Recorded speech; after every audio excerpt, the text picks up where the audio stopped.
Hey, what's going on, everybody? And thank you so much for waiting for that short 15-minute break. We had to get a tech issue figured out. We figured you guys would rather not listen to us just talk for 15 minutes. So we decided we'd jump in when that break was good and ready to go. But we're jumping into our second game of the evening. These teams are fighting for a spot in grand finals. It is not FSU and St. John's once again. We're going to get that fixed in just a minute. But we are jumping into our second game of the night. Jag, what are we looking at? Looking at Washington State University Crimson against University of South Florida Gold. Gotta love when the colors, are involved in the team names. They got the team colors, the university colors involved. Just gotta love that a lot. But this is going to be two teams coming in from the group stage at 2-1. USF, I gotta say, looking very impressive. They had to go through that extra first round. They were able to win 2-1 or 2-0 in that first game. They won 2-1 over USC. I think that's the most impressive thing. USC was the number one seed in going in the playoffs, beat them 2-1, still dropped a map, but I'd be scared if I was WSC right now. Yeah, 100%. This is going to be a Herculean task, a monumental decision for them to make. And I believe we already have our map pool prepared as well. So we want to take a look at that. Washington State University and University of South Florida are going to be playing on first. My favorite map in the entire game, Bind, is going to be making an appearance, which means my girl Rays can't be far behind. Going to be followed up by Icebox and then Haven. If we make it there, which to be real, it would be surprising. Haven is our third and final map. Yeah, and I don't honestly there isn't a lot of information on Washington State University. I'm actually from the Seattle area, so I know the university itself. More of a Husky fan personally, but I got some love for Heyo. the Cougs still. This is just how it be sometimes. But all I can really talk about is just like their group performance. They had a 13-0 on one map. They had a forfeit win because Colorado was not able to make this tournament, and they lost 13-3 against USC. And if you do that direct comparison, the fact that USF was able to beat USC and USC was able to have a very one-sided affair against the same university, WSU, makes Sure. me feel like this is definitely in favor, at least on paper, for South Florida. Yeah, absolutely. On paper, we definitely know what's going to be brought to the table here, but we also didn't expect, a 13-3 and a 13-4 on paper either, and that is what we got. So we know that the cards may be presented. It really depends on the they're played in. Washington State is 100% going to be the underdogs, but are they going to be able to walk away with it? Also, you see me flinging this thing around. Sorry, it is my pencil. I just hold it while I talk. I don't know, but just so nobody's like, what is he doing? Anyway, enough about me. Let's talk more about these fellas. We've got Washington State and USF. So going into Bind, we're going to be going in a couple minutes. I think we're trying to get server figured out because one of these schools is in literally Washington State and the other one is in, Florida. So they are as far apart as they could possibly be. So we're going to figure out the ping issue in terms of servers. But Jag, Bind, other than my girl Rays, is there anybody that comes to mind just straight away for you? I mean, Jet, I feel like really when you look at maps like Ascent and Bind, they have a pretty similar lineup. It's really the Yeah. difference in the duelists. Like you said, no Reyna this time around. Probably going to be that Raze. Like you said, maybe a Phoenix. I have seen Phoenix attempted here. It's really, what do you play as a Sentinel? Killjoy or Cypher? Killjoy, more versatile. Cypher, more defensive sided. So depending on what you start on, that might be what it is. I do believe that Agent Select is ready, so I think we'll be getting to it in just a moment. I think the other thing is, do you run the Sky in the Astra? Those are kind of the other two stables, I would say, of this map. You could try to go for an Omen, try to play a little bit more all across the map with his teleports ability, or Astra more one place, but control the map in her astral form from any place. So we'll have to see what these teams decide to do. Reyna Oh, going to be locked in for USF, so we said that there might be a raise instead. It seems like these teams might want to go for the Reyna because it does look like on the side of Washington State as well. They want to do it too. they're going for more of that tried and true play style. They don't want to be taking any risks right now. They're doing what they believe needs to be done. But I want to talk about Jag. You beat me to the punch on it. Is if any map I expected to see a Cypher today, this is it. But for some reason, nobody's even hovering over him right now. So I'm surprised to see that it looks like okay, USF has absolutely no form of information gathering other than Sky.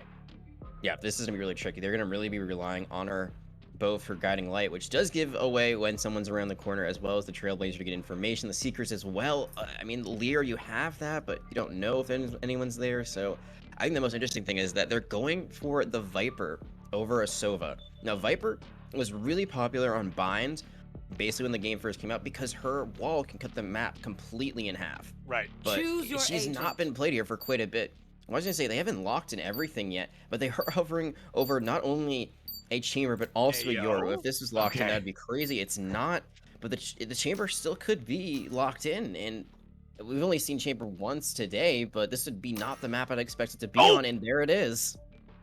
I was totally by your side on that one, Jack. I did not think we were seeing a chamber today, but or here on Bind at the very least. But my goodness, that is going to be something to really keep into consideration. Is how well can that work out?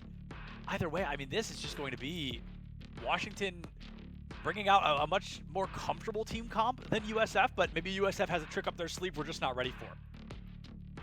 I mean, it's kind of the combination of old and new, I feel like, because the Viper mixed with the Astra, that's not really a combination I see quite a bit on any map, especially not on Bind. It feels like it's like the old strat meets the new strat. So I'll just see how that works out. Chamber, I have no idea how he's going to play on this. It feels like, again, we talk about this a lot. Chamber plays a lot like a duelist, even though he's a Sentinel, so it feels more like a triple duelist comp, which from where they're starting makes a lot of sense. They can be very aggressive on these attacking rounds early on. There's no mid to play for, so they can just focus on sites. Right. This could be actually a very good combination. We'll have to see how it plays up, because there is no Sentinel on the side of USF, so there's no Cypher, there's no Killjoy, and there's no utility to really stop any sort of engagement. It has to be bullets that put them down. Yeah, and I also want to talk about how I believe Chamber can work really well on that A long and then as well, or excuse me, A heaven as well as B long. So there's a good opportunity on both sides for that Chamber to work out, but that's when he's, popping his ultimate or he's got his personal sheriff out. And right now, neither of those things are probably going to happen. So it's going to be all about mechanical skill here on which one of these teams can click heads a little faster than others. Loafmane has a great opportunity to pick up that first kill of Bacon with the 180 turnaround. Demetrius picks up a kill of his own onto Bacon. So now a 4v4 on site. Washington going for the spike plant as quickly as possible, and they're going to be able to find it. Kirk is going to go down. Now a 4v3 in favor of Washington. Champagne on the corner with the Sheriff finds one, but at the exact same time, it looks like Pete the Great is also going to fall. 3v2, but a lot of damage to be done on the side of Washington State. Champagne has to get something here. That's a great snake bite. Doesn't turn around. Psycho, though. Can they do it? They can't. The overheal. It was a lot of healing there for this Reyna. Even if they got hit up like 150 and didn't even get scratched in that engagement, it became a 1v1. WSU, they had a great take. I think that's the biggest thing. Like, they took over that site really easily. USF, they just completely backed off the site, and there's really no way to re-engage once you give up that much space. They had to go in as a 4 people stack, but they immediately lose their Sky, Kirk, and with that, you don't really have any way to enter the point. Yeah, Kirk was that initiator. We talked about the importance of the Sky and what happens if they overcommit or if they die early, and we really did need kind of that proof in the pudding situation where the Sky went down, and it felt like there was nothing they could have done to turn it around. Now, Washington State going in, getting hyper-aggressive on A site. A quick rotate through U-Haul. Loafmane, I think, is going to be the player that I'm keeping an eye out on, just as the series kind of evolves, because this Jet is obviously one of those playmakers, one of those impact players that a team needs, and Loafmane was able to find that first blood in the pistol round as well. Excuse me, was the first blood in the pistol round. So now we've got that 4-4 lineup. Can they make a difference here? Champagne on the corner, gonna go down. It looks like maybe 1 or 2 more, but no, the reload. It kills Iffy. Kirk keeps that thing tied 3-2, but now that Reyna is at what, 1 HP, maybe?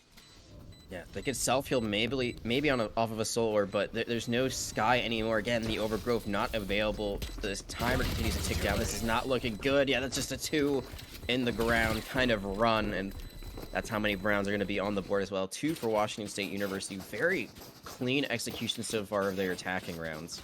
Absolutely. The executions have been spot on. That's exactly what we expect from a school that has been consistently as powerful as Washington up to this point. I believe they were, or maybe I'm getting my schools mixed up. One of these two was like top 2 in their pool, correct? Both of them were top 2, but the way that USF did it was a bit more impressive because there was that forfeit that WSU won, so they really are 1-1 technically. Right. They did have a good playoff match. That playoff match against Marquette was pretty decisively in their favor, where USF had to go through an extra round and also beat one of the top seeds. So I feel like both teams, they both have a lot to prove. Again, USF looking a little bit stronger on paper, but if Washington State can just continue to run with this, it could be them with an upset victory. Right, yeah, like you said, both these schools looking to work their weight in gold here, trying to find the opportunity and secure that spot in Grand Finals, so they have to go up against the absolute powerhouse that is FSU. But right now, it is looking like University of South Florida, for the first time in a long time, has a good opportunity to possibly take this round in their favor. A lot of damage has been done there. Jet is, I mean, critical condition to say the least, but this next elimination is really going to turn the tide one way or another. Can Washington State tie things up, or is USF really going to run away with this lead? Kirk is right there next to them, so I'm wondering if the overgrowth is going to come through, get that heal. They might not even need it. Right now, they are up because this is the bonus round. This is the one that South Florida should be able to win. Have a pretty handed advantage already. There's the overgrowth, so now that's Jet's back to full health. It's looking very good for USF. Yeah, they've got the numbers advantage like crazy. Like you said, that over really putting in the extra work when they needed it most, keeping that situation available. Champagne finds one. D-Man going to be able to find Champagne in the same breath. 4v2. USF has double the firepower that Washington State can bring to the table, and Jordan Kirk is going to take out not only the Spike, but D-Bands as well. All of a sudden it's up to this Astra, and this is a round that Washington State is statistically supposed to lose, so if he does lose, it's really not the end of the world. Psycho finds that kill, and that is a team ace in round 3, our first one of the day. Yeah, very impressively what we talk about this. They're not as exciting as watching someone get 5 eliminations themselves, but very strategic, very cool team play when you see that everyone gets 1 elimination in the round. They only lose 1, 2. They're not too shabby. When all is said and done, it looks like Champagne's gonna decide to go for a bit of a light buy here after falling, so gonna be going for a Spectre, which means USF actually at a slight disadvantage this round. I think they want to all save as much as possible to try to contest next round. Either team loses this, they're gonna have to go save again. I think no matter who loses this, no one's gonna have enough for a full buy next round, so this one very important early on to see who can start establishing an economy. Yeah, that's actually such a good point, is that nobody can really appropriately kind of survive the next round if they walk away with a loss on this one. So Washington State, they are expected to lose this round as well. It's usually 2-2-2-2, and then, or excuse me, 1-1-1-1, and then they jump into the next matchup, starting at that 2-2 lineup where everybody can kind of be back on a level playing ground. But USF's Bacon is going to be able to find that kill onto AP early. Demetrius gets that counter kill, has to E out of there, can't heal back up. Champagne getting a little bit hyper aggressive, but Jordan Kirk is the next to go down. Oh, Champagne gets caught out by Loafmane in the back line, and Washington State, they're ready to break that anomaly. They're looking for their 3rd round win. That rotation was so smooth. They jump out of hookah. Yeah, they immediately just cornered them in garden area, and there's nothing you can really do if you're Champagne. Just stuck between a rock and a hard place. Spike playing it again, and Washington continues to execute these post plants very meticulously. These post plants, I think, are what makes Washington so strong, is that their engagements when USF is ready for them, we haven't seen them be able to play as consistently or as impactfully as they have been, but it's when they force USF into a retake that we really see the greatness behind Washington's composition. Absolutely. And as we go into the next round, that is going to be a save, so fortunately for USF, they cannot buy here. They're going to have to maybe look at a Spectre here or there. It looks like there's Reyna can afford to do it. I think the biggest thing for USF that's hurting them right now is that they are not really able to get anything going with their duelists. Currently behind on the leaderboard, 3 kills between both of them. That's less than the top leader currently, who has 4. You really need them to get going. Yeah, you've really got to get these wheels moving because you are running out of time. Every round you lose, obviously, harder and harder it's going to be for you to claw this back. Peter playing the corner here, but not with a shotgun, so really not a play that I'm fond of, but the Stinger still finds Loafman one way or another. Bacon takes out the Spike and Market as well.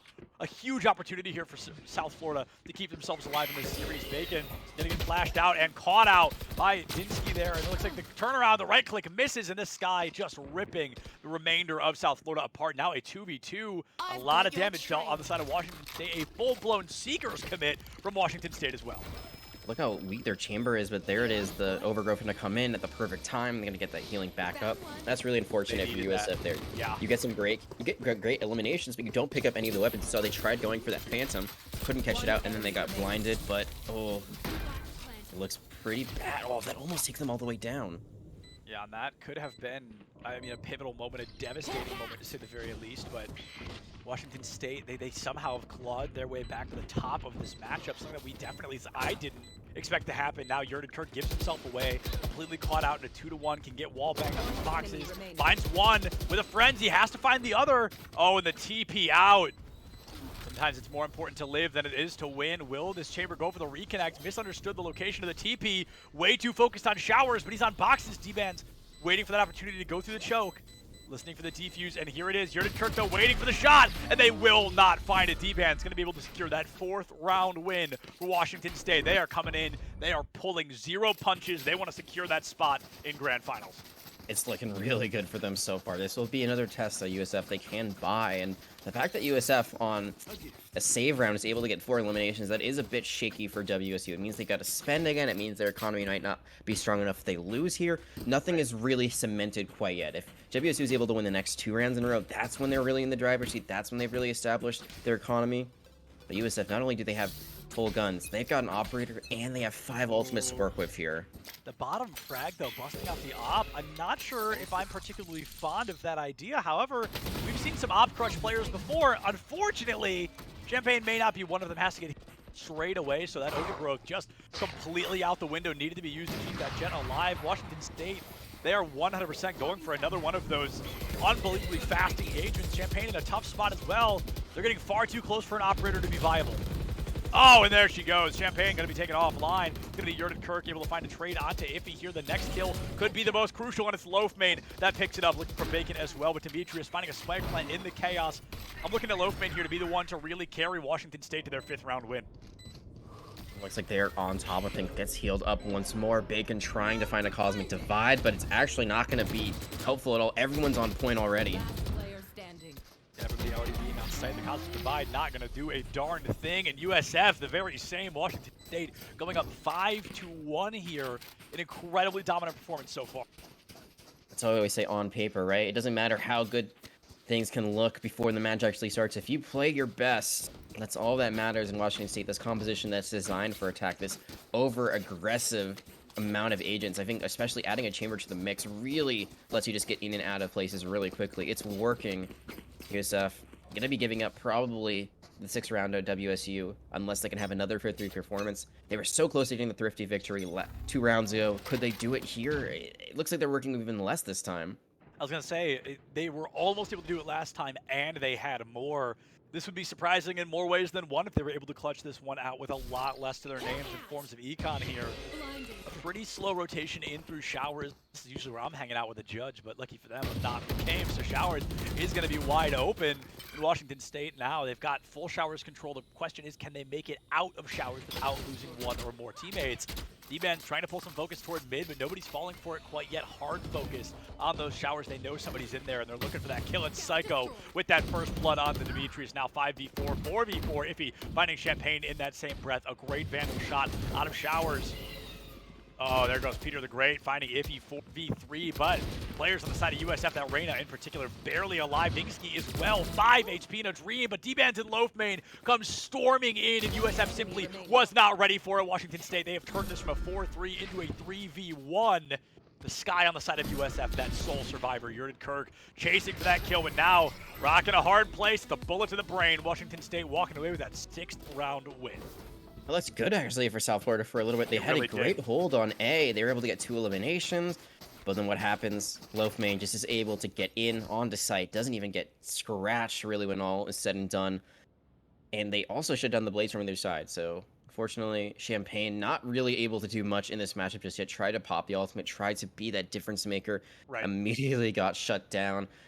Psycho gonna call a timeout for their team, and I don't know if you saw it was just in the chat, but that was hilarious. Washington State, they're not even going to take this as a timeout. They're just going to go on TikTok and have a little fun for the next minute while their opponents try to figure out what's going on. They're feeling comfy. They're feeling confident. They've got a lot of faith moving into this. Washington State, they've guaranteed a tie as a worst-case scenario moving into that halftime. So, I mean, I've got to say, I don't blame them for a second. I'd be confident as well. They are in a really comfortable spot moving into the latter half of the series. But USF, you know, all it takes is a single moment, a single breath, one correct play, and they can swap this entire thing on its head. So, Washington State, they've got to make sure this confidence doesn't turn into hubris because it can cost them down the line.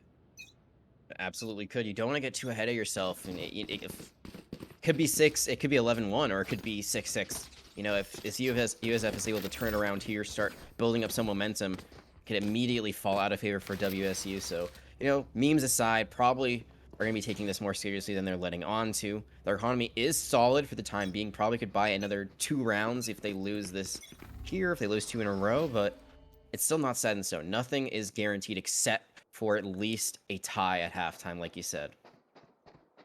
Best case scenario is USF clutches out 5 rounds in a row. They bring this series to its knees in a full-blown draw in the second half, but that is a tall ask to say the least, especially with the consistency and just high-octane performance we've been given from Washington State up to this point. 3 ultimates on WSU's side, only 1 for South Florida right now, and it's a Viper's Pit on defense. That is a really tough situation to find a proper time to use it.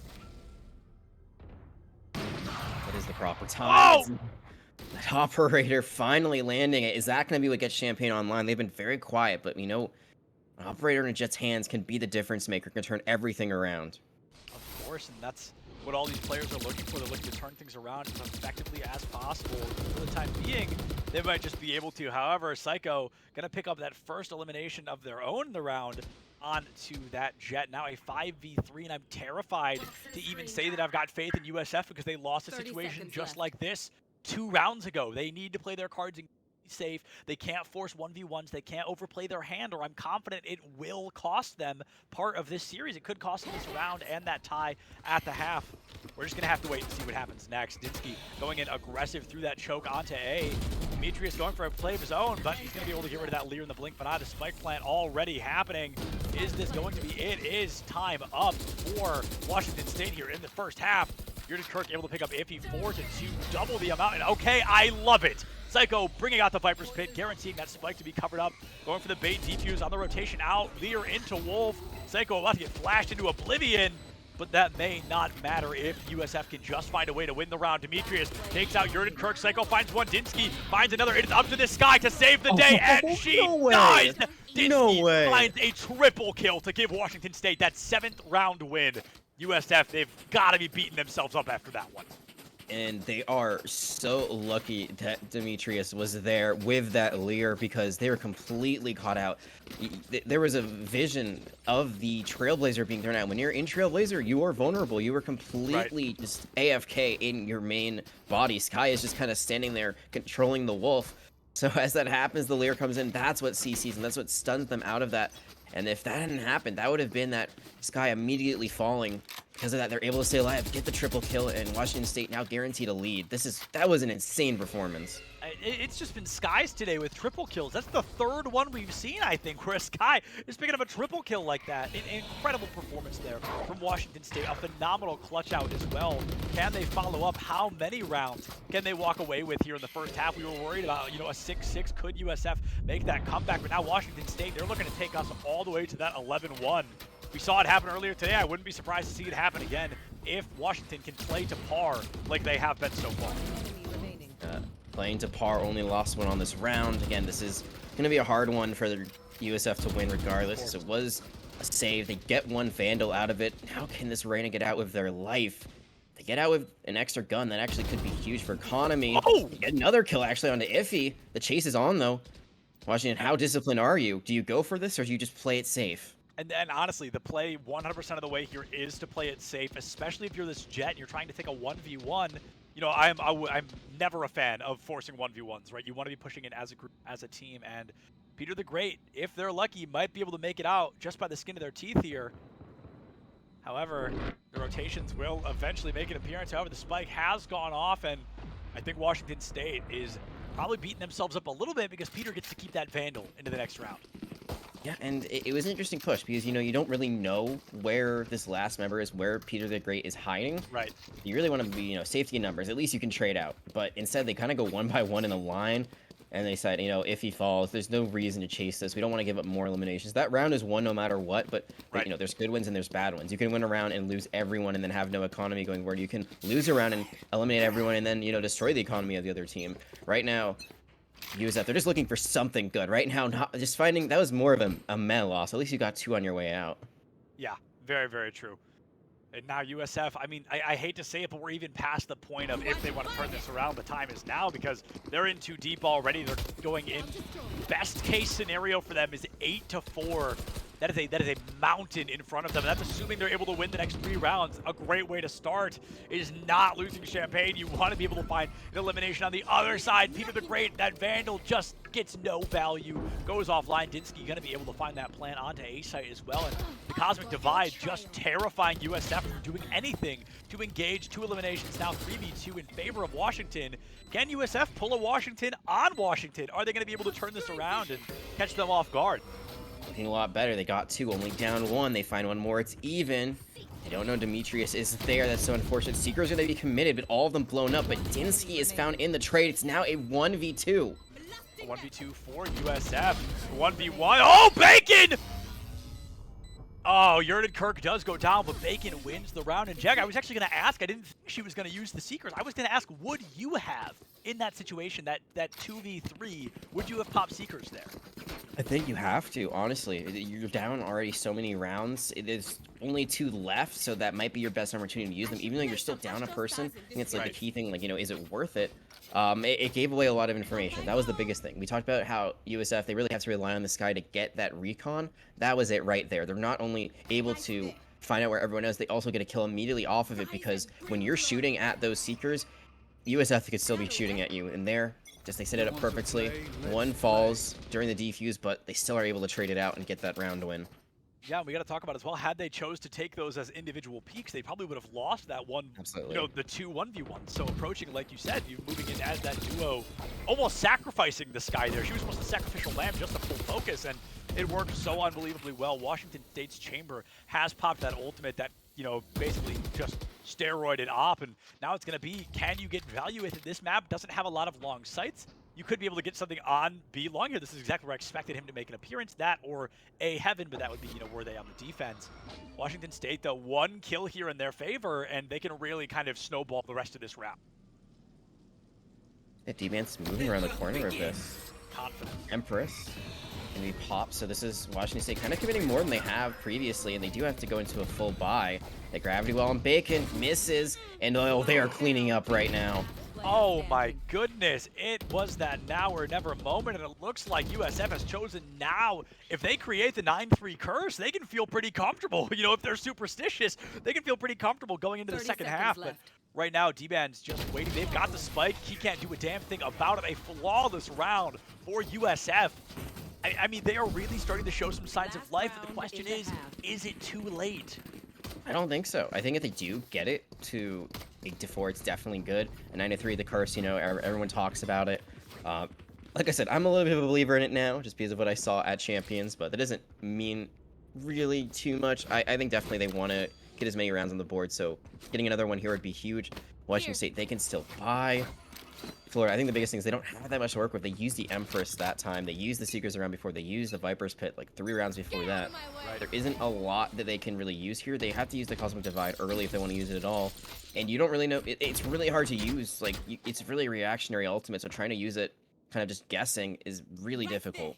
Yeah, initiating with the Cosmic Divide is tough. It truly is. It's a difficult situation to find yourself in because you are truly guessing. It is a guessing game to the highest degree, especially when you're playing on you know, either the offense or the defense. If you haven't seen anybody and you're full-blown committing a Cosmic Divide, you're really going for a bit of a crapshoot.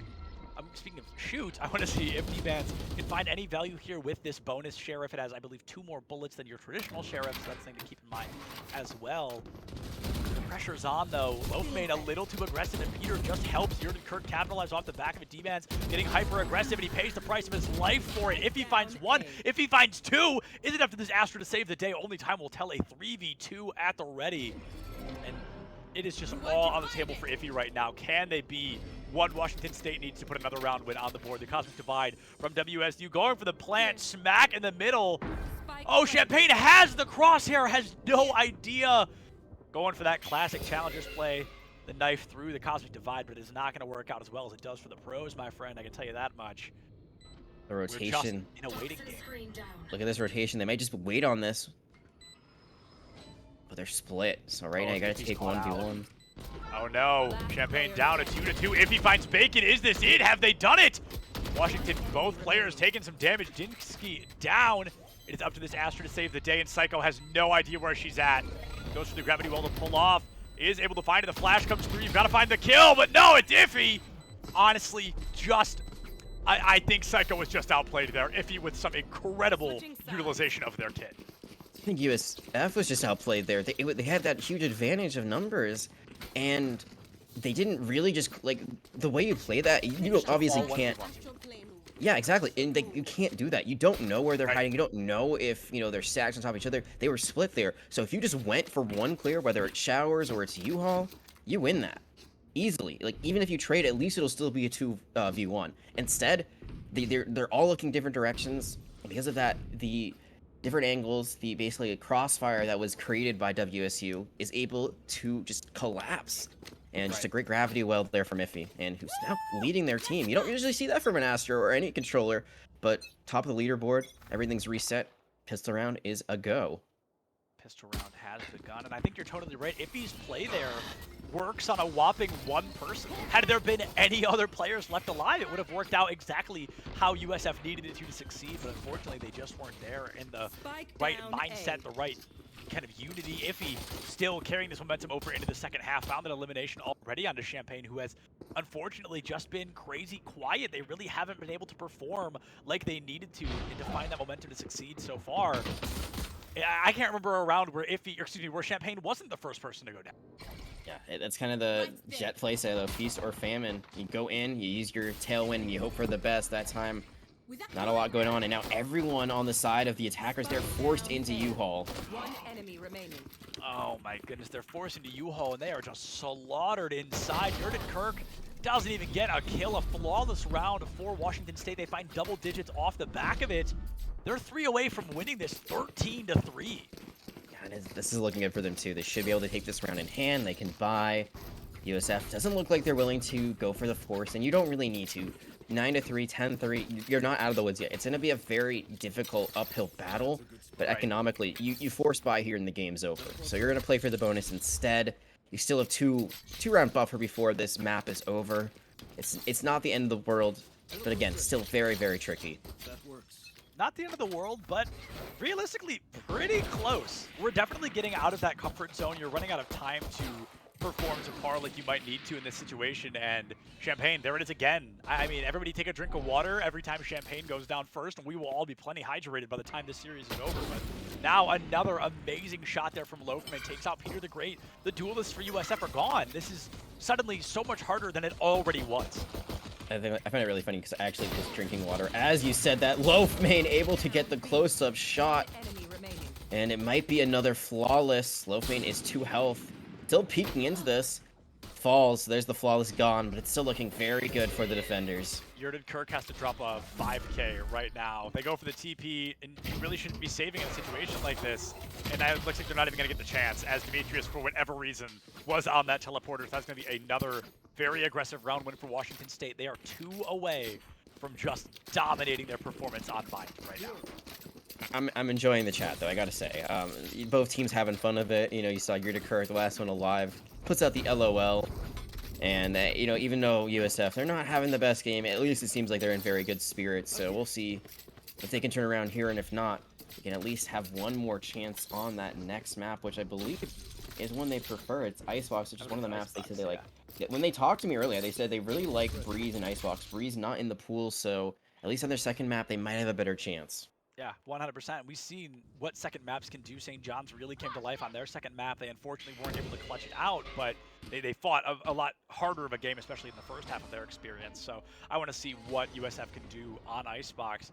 However, I'm not ready to count them out quite yet. Jag, you and I just recently, not here in the EGFC, but we saw a team that was down 11-1, or maybe it was 10-2 on the first half, and then they won in overtime 14-12. So we have seen teams really claw back from the depths of defeat, and it looks like Peter the Great is trying to make that exact thing happen. Loafman going to be the first one to fall. Peter the next, though, so 1-1 trade, another 1-1 trade. We are in a full-blown 3-3. Champagne not the first to die, so they're finally getting some value here. The spike plant from Jordan Kirk.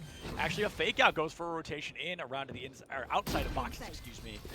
Now Demetrius, a great leer, just lights him up like a Christmas tree, and now Washington State are walking away with their 12th round win. I thought their holds were great. Their retakes are even better. Yeah, and that is really unfortunate because that was the bonus round. That was the one that USF was supposed to win, but they Right. don't clear out Hookah. Demetrius just plays out of it, has an amazing lead, like you said, hits two people with it. The crossfire again connects. The crossfires have been immaculate on this Almost map. flawless. Every angle is covered. How do you win that after USF? You can't because you don't even know where to shoot. Even if you get one, it's usually going to be a trade. And in that scenario, if you've already got the spike going down, that you can't trade out there. You just got to win. And Right. unfortunately, they're going to have to now force spy to try to have any hope of winning this map. Oh, a terrifying consideration. They have to go for that force buy because Washington State, they're on the verge of being Washington great here. Heyo, they're looking to find that 13-3 victory. It truly may happen in just a couple of moments here. It's going to come down to how aggressively can USF push in without losing somebody first. I think the first blood has at least felt like it's been on their side every single time that we've seen it. So if anybody from Washington State can just find the slightest bit of value, I think it can go a really long way. But as I say it, Peter the Great unfortunately does go down to Demetrius. So one Reyna dismisses another. Washington State, they've got the numbers advantage all over again. That's a Reyna diff in the chat, at least in that instance there. Tried to peek, couldn't find it. If he might find themselves in a world of hurt, Demetrius falls, and all of a sudden the tables have turned. And oh, Iffy, you're looking the wrong way. A very large stroke of luck there for USF if he completely just in full-blown execution, sitting there facing the other way, absolutely oblivious to the fact someone may be behind them, but going for a full-blown TP rotate. However, Washington State, they are sprinting through CT trying to get here in time. I expect a lot of flashes to be coming out through that Astra smoke, and it looks like we're going to get them in just a moment. Here comes a firefight, and it's going to be Champagne who's the first to go down. Bacon finds that trade, and it's up to Loafmane to save the day. An operator, a sheriff, and a dream to secure this 13-round win for Washington State. A wallbang kill onto Yurden Kirk. It is now a 1v1. Loafmane has the high ground, has the operator, and has the spike. Bacon can do nothing but peek in his corner and pray their head isn't immediately taken off their shoulders. Here we go. Going for the poke. Pros don't fake. Already a half guarantee. And there it is. Bacon keeps USF alive. They win that fourth round. They just need 8 more to keep this series alive. I'd assume that was a mistake there from Loafmane because I'm pretty sure they were aware of where that Astra was hiding. They had seen them back into Garden there, but instead they looked to Hookah once more. Maybe just, you know, a little bit worried there in that scenario. If they had held that operator angle just a little bit longer instead of moving their mouse away, that would have been a one-shot, Literally one a free kill. Yeah, but instead, USF, they stay alive. Loafmane, their top fragger. Or, excuse me, yeah. That's gonna be on the other side. Yeah. Loafmane for Washington State. Didn't have a gun for a second. I was wondering what they would do there. Ends up buying in the end. They didn't have a Blaze Storm. And oh, D-Band's very aggressive play. Yeah, D-Band's getting as aggressive can be, just trying to be the front man, the door opener, if you will. And the interesting thing about this is, right now, USF is currently being out-fragged. The entire team is currently being out-fragged by almost everyone on the side of Washington State. So that is very different from our game earlier, where there was just a Jet hard carrying, dropping a 30 bomb, almost a 40 bomb every game. But this time it's all of Washington State that is playing super strong, super consistent. And that, to me, is what makes them a very scary team. It's not just one person walking away. Yeah, because if you do get that elimination onto the one person who is the hard carry, then, you know, what can the rest of the team do? They have to step up. In this scenario, there is no stepping up. Everyone is doing their part, whether it's getting those final blows or using utility. That is why they are where they are right now. Still got to win this one out, 1-for-1. They've got to win this one out, which is proving to be maybe a little bit harder than they wanted. A 3v2 in favor of in Washington State, and it's actually over. So, you know, that was a fun map. I had a good time. It's simply over. A very effective and powerful play from Washington State. They come in, they play their cards right, and they make sure that South Florida can just never react to those crossfires. And crossfires is something I'm really going to be keeping an eye on the second map, because I truly think those are maybe not the only reason, but an impactful reason that was such a dominant win for Washington State. I think not only that, I think the composition that we saw come out, you know, we weren't expecting the chamber, but it did work. I mean, defense wasn't it wasn't the carries we talked about before. You know, WSU just had a lot of people putting in the work there. Right. But I feel like the, you know, kind of ability that chamber has, being able to teleport here and there, I think that adds an element of being, you know, there's more of a mental game there. You're stressed out. You're trying to find out where those TPs might come from. And you combo that with someone just popping off. You know, Loafmane was doing the most work, I think, but everyone was still putting in a lot of work regardless. That's a very hard combination to overcome if you're USF.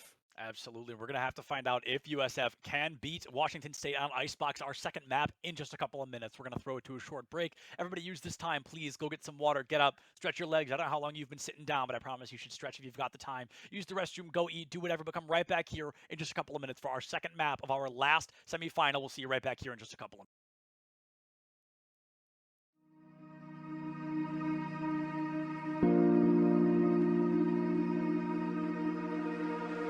Bugatti riding slow tonight, 'cause I'm loving every moment under city lights.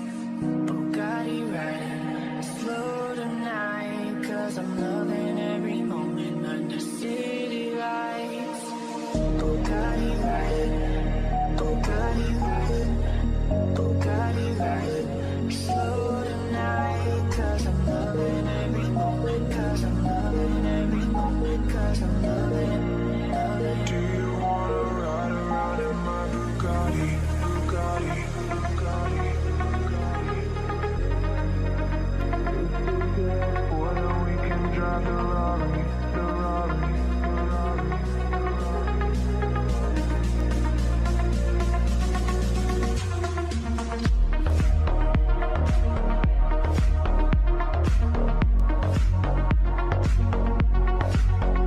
Do you wanna ride around in my Bugatti? If we get bored, then we can drive. I wanna ride around in my Bugatti.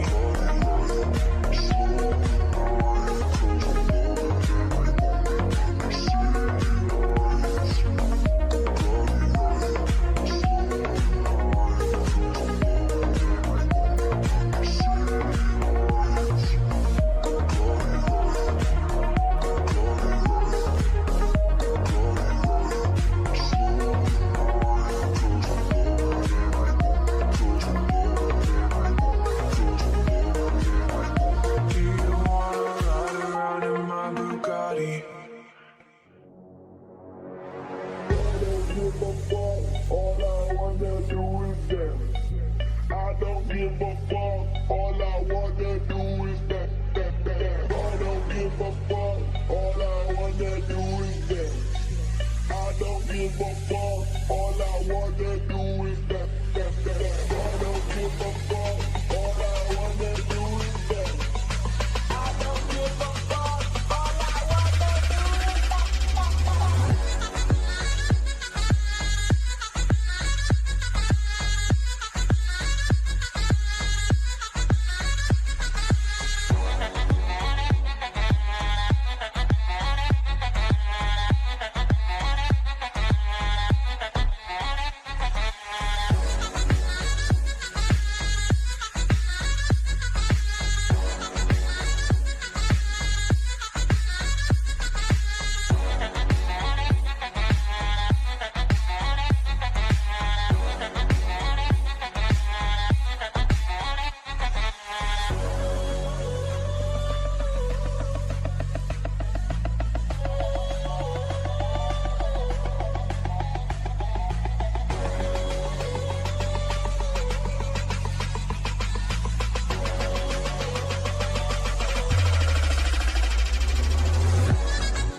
Wait for them to ask you who you know.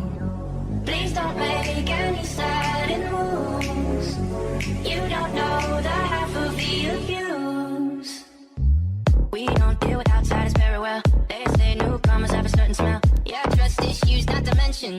They say they can smell your intentions. You laughing on the freak show sitting next to you. You like some weird people sitting next to you. You think how did I get here sitting next to you?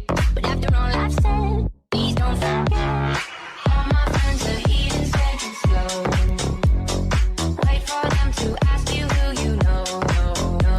Please don't make any sudden moves. You don't know the half of the abuse.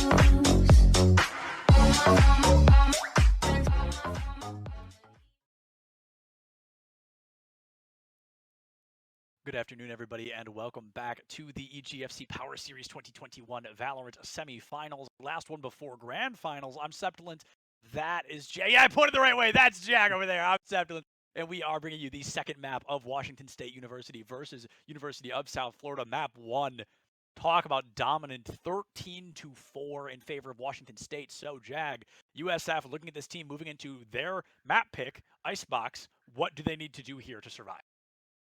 I mean, I think like you gotta execute the Viper a bit better. Again, we talked about this Viper, not really great on Vine anymore. That's why you Right. don't see her nearly as much here, though. In Icebox, Viper and Sage are the name of the game, so you gotta execute that pretty well. And looking at my notes here, it doesn't seem like from what they told me they play a lot of that. They really like to play Jet, Reyna, Sky, and Astra. And usually that fifth is something else. Now, that probably will change for Icebox. My guess is they'll probably adapt to play the more meta I would composition. hope so. But if they try to run this comp here on Icebox, they're going to be struggling really hard, even if it is one of their favorite maps. Yeah, I think Sage in particular, I think Viper is kind of the S tier agent for Icebox, right? But I think Sage is right here. I think they are both very, very important to succeeding on this map. And you can succeed without them, but it's way easier to succeed if you're playing kind of the appropriate agents, right? So, like you said, the Viper wall and the Sage wall, B site in particular, they really kind of run away with some action over there. And I'm curious if these teams just bust those out. Astra is kind of that wild card for me. I don't personally see her working super well on this map. I feel like I haven't seen her here in a really long time, but I think anything that she could try to do, there's another agent somewhere that can do it a little better on Icebox. We'll have to see what that ends up being as we're going to get into the agent selects in just a second. And going on to that point, I feel like Omen honestly could work a bit better than Astra love here. him, so It's yeah. because, I feel like this Paranoia could really good because it feels like Icebox is just a bunch of one-ways. It's like Right. very long one-ways with a lot of height to them, but it's really just everything is just one way, like just a straight away. So Omen Right. could be really good here if you don't feel comfortable playing that Viper. We've already seen the Viper from USF, so I'd be surprised if they didn't break it out again. We'll have to see what's locked in. So far, what I'm seeing from USF looks very standard, very meta, and I don't think we're going to see Yoru, and with that Reyna being locked in, that is basically the quintessential meta pick on Icebox if that does come through for Psycho. Yeah, Psycho locking on the Reyna would make a whole lot of sense. And see, this wouldn't be a great idea, but it would certainly be interesting. I would have a good time if that were chosen. Now, that would be even weirder. They're really going for the bait here, really trying to fool us one way or another. But I definitely want to talk about, if Psycho sticks to that Reyna, that is the Icebox comp. The double duelist Viper Sage Soma. That is the comp we expect to see, I would say, almost 100% of the time in a situation like this. Yeah, absolutely. We'll see if that comes true. It looks like if all things are said and done, it will be the standard composition across the board, only waiting for the last few picks. And I was watching Champions, and like the desk was talking about this. Like a lot of maps, there are kind of things you can try to do. Right. I think here that will sometimes we see that Reyna is replaced by Raze, which I think you and I agree isn't the right call. Right. But really, there is one right way to play this map, and this is it. The question is, how can you execute on attack? Because that's really how it's going to be. Washington State looked really good on their attacking round last time. Can they pull off the 1-2 combo? And that is always going to be Viper wall first to cut off line of sight, Sage wall to cut off any chance of a contest from the defenders, and then post plant, you just back it all up and hope that you can, use your shock darts, your Viper ability like Snake Bite to just stop a defuse from coming through. And we have got, I mean, a full-blown mirror matchup across the board. Nobody taking risks, nobody wanting to be that hero, and this is going to come down to not only individual play style, but who simply knows these agents better, who can utilize these kits more effectively than their opponents. The Vipers are in particular, I think, are the agents I'm watching. I believe it was Psycho on Viper, and I don't remember the other players, but those are the two I want to keep an eye on as this series develops, because it may come down to them in terms of a make and break. It might. We'll have to see how this ends up being. I think just in general, the duels on the side of USF, they really have to stand up. You know, they really have to have a much better performance, because last time I think they were both, at least I don't remember how it ended, but mostly through that game they were the bottom 2 fraggers on their team, which is not what you want to see out of them. So USF, it's your time to shine right now, because it's go big or go home. It truly is. It's go big or go home. If you lose this map, you unfortunately have to kiss your tournament run goodbye. And of course, nobody wants to make it all the way to a semifinal just to lose at said semifinal. That hurts beyond belief, but we're going to have to see how bad they truly wanted its Loafmane with that first blood onto USF's Champagne. So one Jet takes out another. There goes Psycho and Loafmane just ripping this team apart with their bare hands. The Mage Punk Ghost puts down 3 members already. They're looking to find those final 2. Iffy taken out by Bacon, but you've got a tall task ahead of you. There goes one more. Jurgen Kirk is gone. It's up to Bacon to save the day. 2 down, 3 to go. And Bacon save it all. Know exactly where this Viper is. Oh, that was interesting. Wow. D-Vans ends up falling. But just a red herring there. It's like not the end of the world if you lose members in a pistol round, because you're going to buy anyway, so keeping your sidearm not going to matter too much. It does give more money to South Florida, a few more credits in their bank for those eliminations, but other than that, no harm, no foul. Bacon gets 3, though. That's a big thing to note, is that Bacon was one of the most outstanding players on the side of USF. Right. So if they can get going, it might be enough to overcome their duelist woes. Nope. Yeah, and Bacon in particular is, you know, like you said, it doesn't really matter that you found 3 eliminations on a pistol round, but in that same thought, you just boosted your ult charge, like an insane amount. You basically cut it in half, and that can make a huge impact later on, because Washington's Viper didn't have that same value. So if the Viper's pick comes online for USF first, they really might be able to run with it. Speaking of them doing things first, Jurgen Kirk able to find a double kill before being dismissed by Iffy there with the Guardian. Up close and personal. Now that's a weapon I personally would play a little bit further back, but they seem to be holding no merit in terms of distance. A Spike Plant already making an appearance as well, and Dinsky, bloodthirsty as ever. D-Bands waiting on a corner of their own. USF, they're up by 1, but they've got to play this so insanely careful to succeed. Taking with a very late rotation, too. And it's falling apart. Psycho has no idea somebody's right there. D-Bands finds a kill. Psycho finds one. Psycho needs one more, but I'm not sure the Marshall's the way to do it. Going for this slow rotation around the back. The Spike already getting into that ladder tick phase, and D-Bands, I think we're just waiting for a hide here. I think they've lost track of Psycho as well, and Psycho going to be loud as ever, and D-Bands gets to run away with that kill. Incredibly close, the best way USF could have lost that. Absolutely. I was thinking the exact same thing. I'm so glad you said that, because we talked about this earlier. You know, there's good losses and bad losses, and there's also bad losses. That was a good loss. They got everything off the board, which makes Washington State taking away this bonus round much more difficult. They have done it. We saw them do it when they had full Spectres, but now they're going to be going into Sheriffs. Much less likely. A Marshall to boot, not going to get that instant kill. Only gets an instant kill if you're below 125 HP.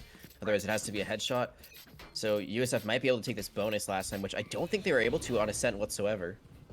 Yeah, and to think that maybe this bonus can make a difference for them at the end of the day can be, I mean, Not nothing Ascent, short of colossal, but I want to see if Loafmane can be that impact player they were so easily able to be on Bind. Right now, USF, they feel so much closer every single time, but close only counts in hand shoes and horse grenades, right? So you want to make sure that you're able to find these round wins. You can get as close as you want, but until you're putting those numbers away, it truly just does not matter. What about this 1-2 punch? It's executed perfectly. No one falls. They're at a big disadvantage. They know they cannot play this low for low. They have to wait for a mistake to be made on the side of USF. And USF, they're playing this so patiently. They're giving up a lot of time as this fight continues to kick down.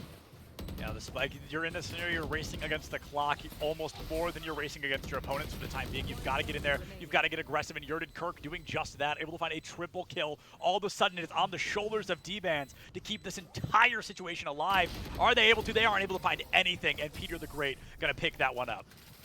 Not surprising. That was the expected result. It does come through. South Florida, they lose 2 members. Still should be able to buy back, I believe. And that, just enough credits, it looks like, except for Yurdikurg actually gonna have to maybe settle for a Spectre. Nope, looks like they're bought out. So they do get a full buy here. Both teams, one of their top fraggers is only gonna have light armor going into this very interesting Loaf main, but much quieter than they were in previous match. It's really been D-Bands and Dinsky. They all have 3 kills, but I feel like D-Bands and Dinsky have really been the ones leading the charge thus far. Yeah, Dinsky in particular has been a very middle-of-the-road player in the best kind of way, always doing exactly what they need to, nothing more, nothing less. I think there's nothing wrong with that, personally. I think that's a great way to be playing this matchup, is just get in, get the kills you know you need, and get back out. There's no need to overextend or overplay your hand. I think Dinsky's done a great job so far at doing that. Absolutely. It's an early Viper's Pit. It's going to be used on, I believe, B. Yeah, so they're just trying to hold down B, but meanwhile, everyone's winning A, so it's kind of like the Cosmic Divide. You use it early, it's very risky in this case. Really doesn't get much of anything.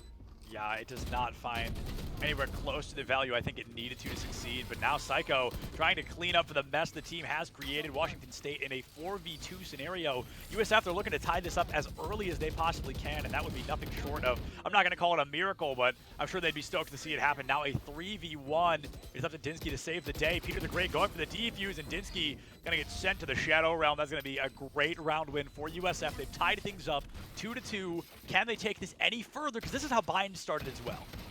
Yeah, Biden was super close to the beginning, and then it just completely fell apart after that. I feel like Washington had one really good Thrifty round, and from there, it was just them all the way. They're executing these plants really well, but their post plant hasn't been as strong. There, it just seems like they got a little bit overeager. You saw that Demetrius really peaked that when they didn't need him because of that. It was a 1-for-1 trade, and they lost good positioning on high ground. Right. Can't do that in those kind of scenarios. Now they're going to have to go for a save round. They do have 4 ultimates, though, so they could try to force this with a Blade Storm. And there it is. Storm, speaking of the devil, is going to make an appearance very early on. But you got to get value with it. Just because you hit that ultimate button does not mean it's going to be working well. So let's see. Oh, no, misses every single one! Oh, that is so unlike Loaf main to happen, but sometimes, even the pros are going to choke. Misses the full Blade Storm and doesn't even live to tell the tale. Now USF in a 5v3 scenario, making a 4v2 as Bacon and T-Bands both go down. Iffy with the Sheriff. What an amazing flick, but Yurdikurg waiting it out, able to pick up Iffy and Demetrius on their lonesome. Not an Empress in sight. Needs at least 1 kill to make this worth it, but already down to 22 HP. I think you're just going to have to call this one wraps. USF looking to take the lead for the first time ever. Yeah, Demetrius, they knew exactly where this Reyna is hiding, so all they have to do is wait it out. Don't want to push. They don't even need to get the angle, get the final elimination, and like you said, USF finally able to take a lead. Looks like they might go for an econ res there, but it looks like it was just a bait, just hitting the button, just hitting your alt button, just for fun, just for the lulz. But it's going to be, again, the same situation that I talked about before for WSU. While USF might have the lead, the economy really isn't stabilized. Yurdikurg and Champagne actually are in pretty great spots, but especially Peter the Great and Bacon, they are not set up whatsoever. Right. So if they lose this round, it's going to be probably, they need to be bought for, and then the whole economy starts to fall apart. So this is really important for USF to win to continue momentum. USF, they need that situation. Like you said, they need to win this round because momentum is not necessarily in their favor as much as it should be. However, maybe they're able to find some footing when they need to most. Champagne is the first one to fall, so South Florida losing somebody early. We've seen USF turn around like this around already, so maybe they're able to capitalize. But as I say, Dinsky coming back to life. Psycho going to fall. Peter the Great trying to make up for lost time, but a Hunter's Fury from Yurdikurg. A bold move. It looks like it may have, no, it did not even find any damage, so unfortunately not working out as well as they needed it to. Viper's Pit used. This looks pretty in hand for Washington State, unless something amazing can happen. Loaf man, too close to the sun. You don't need to be this aggressive once you're going for the post-plant scenario. Absolutely. And this res could come through if they find one. Yeah, Loafman changing his name to Icarus perhaps, but not quite yet. Peter really uncertain about when to res and when to not. We've seen it a couple of times. I don't know if that's just for the lulz or because it is funny to see them kind of be back and forth on it, but you also don't want to be walking around with your res hands out because that makes you a primetime target for any team paying attention. So right now, it is a 2v1. Yurdikurg has been an incredible high-octane impact player, and it looks like they aren't going to be able to do much here, going for a save, the same as Washington State. To pick up an exit frag here would be huge, but it looks like Yurted Kirk's just going to choose to play it safe. I think what happened there is I think they were going for the res, but there was a wall. The stage wall was on top of where Psycho's body was. Yeah, so, you know, in this mode, you don't actually see the body. You just see, like, an indicator of where they ended up falling. So I think it was right on top of it. I've never seen that happen before, but you can see they were looking at it. There was a gun underneath the wall as well. And then I remember as we saw Yurted Kirk leave, you could see the Reyna's marker there. So that was just a very unfortunate, very interesting interaction. I've never seen something like that before. Regardless, WSU, they tie it up. Like we said before, USF, they can still buy here, but they lose this. It's going to be very hard. And Champagne, I think, again, is trying to go for this operator, which they didn't find much success with last time.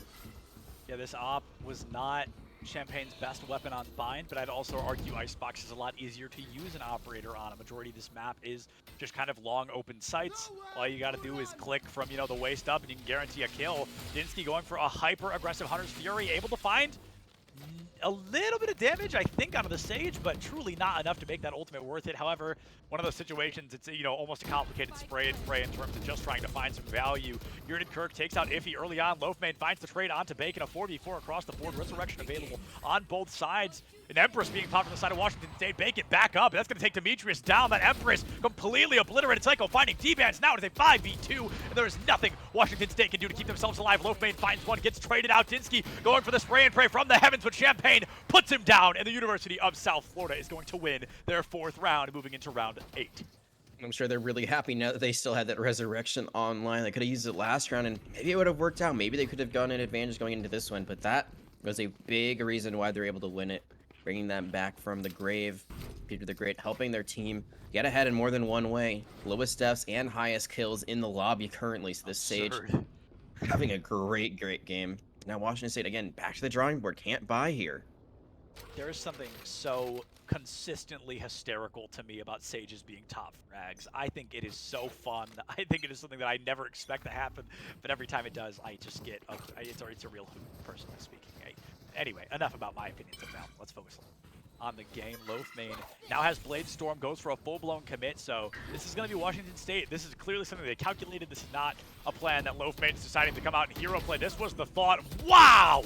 Hyper-aggressive and does not pay off. Peter goes down, but that is a 2-for-1 trade in favor of USF. Now 4v3 D-Bands getting a phenomenal plant. Their 1-to-1 trade, which keeps USF in the lead.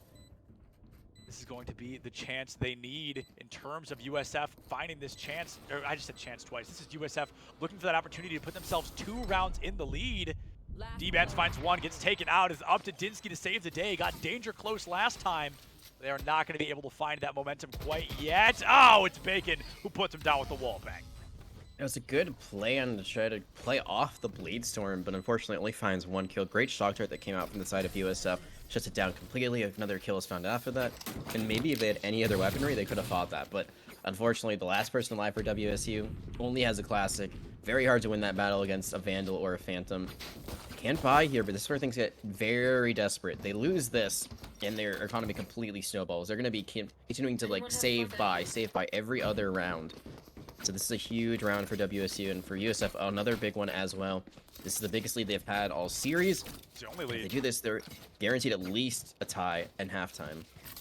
The tie at halftime is what's going to be most important, all things considered. If USF can hit that 6th round, they can make sure they're going into halftime. Worst case scenario with a tie-up. Now Champagne going to miss a crucial shot there. That could have been huge, of course, because it would have given USF another player advantage. The Reyna would have taken offline, but unfortunately no follow. Misses the second as well. Takes out the Owl Drone, but yeah, now you have to completely relocate. Hyper dangerous situation, because the closer they get, the harder it is to land these op shots.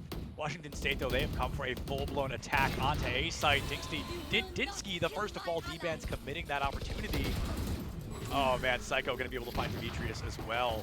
4v4, the next elimination is really going to be the one to swap them. Psycho's really come online, but so weak right now. May not even matter, though. They're starting to pop off 2v3. And there's 2 ultimates on the side of USF. 2 ultimates could be what USF needs. They've got the player advantage, but this is, of course, one of those situations similar to, you know, I guess Rocket League's a great example, where you're only 1 in the lead. You can't be comfortable for that exact reason. Loafmane finds Bacon. Here comes a Blade Storm from Champagne, but Psycho is the one to save the day.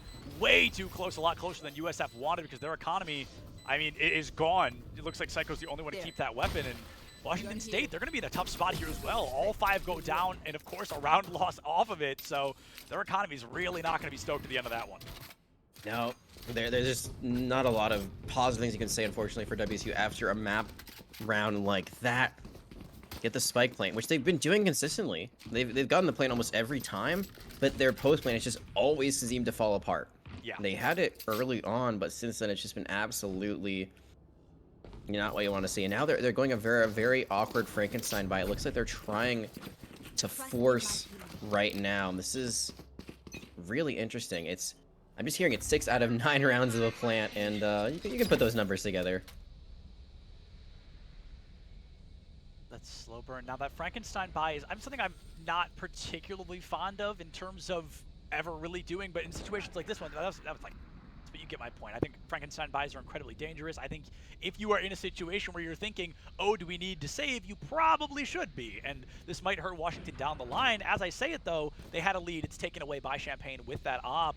Bacon about to be in for a rude awakening as 3 are coming through this Viper's Pit here. Able to find Dinsky, gets back out. That Sage, she's pretty low as well. Probably has to commit a bit of a heal if she wants to stay alive. Wow, down to what I can only imagine was sub 10 HP. But, you know, of course, Sage is a healer, so she heals herself right back up. 4v3. They have successfully forced Washington State away from this B site, but now they're definitely caught in a tough situation. Do they force through the Viper's Pit and pray they're not taken out, or they go for a full rotate through mid, or perhaps all the way back to A? With Champagne falling and Yurden Kirk down as well, that leaves A site wide open. Oh, Peter the Great able to find Loaf main. 2-2, Viper and Sage versus Viper and Sage. 30 Those seconds things are left. again, do you really need to push in that scenario? You don't, and Loafman gonna leave their team at an even amount of players. Could have had an advantage. Oh, this is looking dangerous right across the wall. That's not where you want to be, and now it's down to Iffy. Iffy just cannot make the magic happen, but the University of South Florida find themselves up 7-3, and that is all they needed to give themselves, of course, that guaranteed advantage going into halftime. Worst case scenario for them, it is a 7-5. This is much more reminiscent of the USF I remember seeing kind of throughout this tournament as we've been going. They have been a very strong team. That last map truly did not indicate the power they hold. One thing to talk about is, like, maybe this was just a warm-up in that first map, because in that series against USC, it was a 1-2. 2-1 in their favor, actually. And that first map was the one they lost. It was the only one they lost in that series. It was a very close series of USC, but it seems like after that first map, they were able to bounce back, get back on the swing of things, and then that's just all it was. It was victory from then on out. See if they can keep it up. Washington there struggling after having a very decisive victory on the first map. Oh, Loafman. Wow. I am very curious how that shot did not land, but unfortunately it just did. Now Loafman and Champagne going to find out who has the bigger guts here, and it's going to be Loafman, the first one to fall. Champagne finds that kill with the op. Definitely going to be damaging Washington's economy. They, of course, already weren't in the best spot, and then losing an op as the first thing that happens in the round is going to make things a lot worse down the line. Champagne picks up Demetrius as well. Both duelists just completely down and out here. 5v3 in favor of USF. And I didn't get a look at Washington State. I didn't see if they were going for kind of an econ.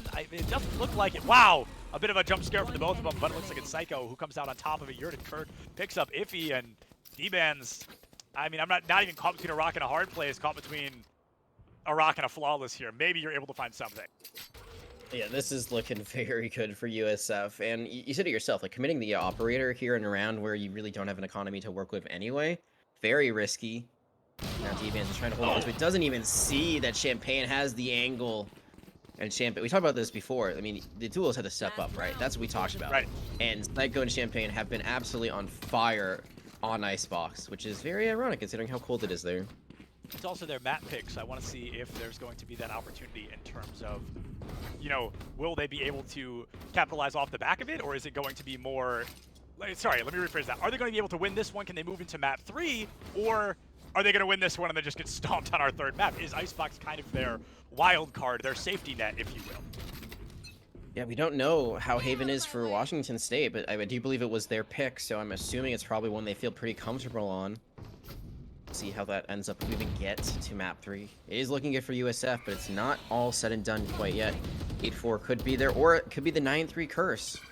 9-3 curse, we definitely talked about a little bit, and that's just, you know, a little bit of a meme, but we've also seen it happen in real life many a time, so somewhere between joke and reality is the 9-3 curse. And It very well could be on the table here, but Washington State, they're still up in the full 5. We saw the Hunter's Fury, able to find a bit of purchase, but no eliminations. Now a 1-1 trade. Oh, and a Resurrection coming out, so a key play from Washington State there. They get, you know, a technical trade, but they revive the Viper off the back of it, so Iffy back into the full swing of things. Beater, a phenomenal wallbang kill onto Demetrius to secure another tie-up here in terms of numbers. Loafmane with a Blade Storm. We have seen what Loafmane can do with these. I would be terrified to see what comes next. 2 already down. Only 2 to go. Washington State, they're looking to clean up the remainder of South Florida here. Psycho has some information, though. Waiting for the peak. Might be able to find it. Oh! Great jiggle there from Loafmane, and they find the right-click kill. Champagne, an operator in a dream, but I'm not sure that's going to be enough to carry this one away with 29 HP. Wow! What a great read. What a simple play. I really shouldn't have been so impressed by that, but a great read nonetheless. Iffy also goes down a Blade Storm of their own. It's final round. You may as well go big or go home, and Champagne will be going home. But USF, they are still up 8-4 on the half. Washington State, though, all they've got to do is win this pistol round. You know, theoretical 8-6, they can definitely claw their way back. And there, we're just seeing some of the things that Washington's doing wrong. Like, they're playing so aggressively when they're up 4-1. They're not doing it the same. It was some things that we were critiquing South Florida about on Bine. We're seeing Washington pick up those bad habits. There, that was very turnable, actually, for Champagne. They hit a few more shots that could have been a 2v1 that was won by them with an operator. Couldn't finish it out, but very dangerous for a round that Washington needed to get back into this. Like you said, though, if they get the pistol here and they get the one after that, it becomes very, very winnable. We'll have to see how they play on defense and how they can stop Florida. Shout out to my boy J Turbo for correcting me. It is, I believe, Seiko, not Psych. So we see what that opportunity.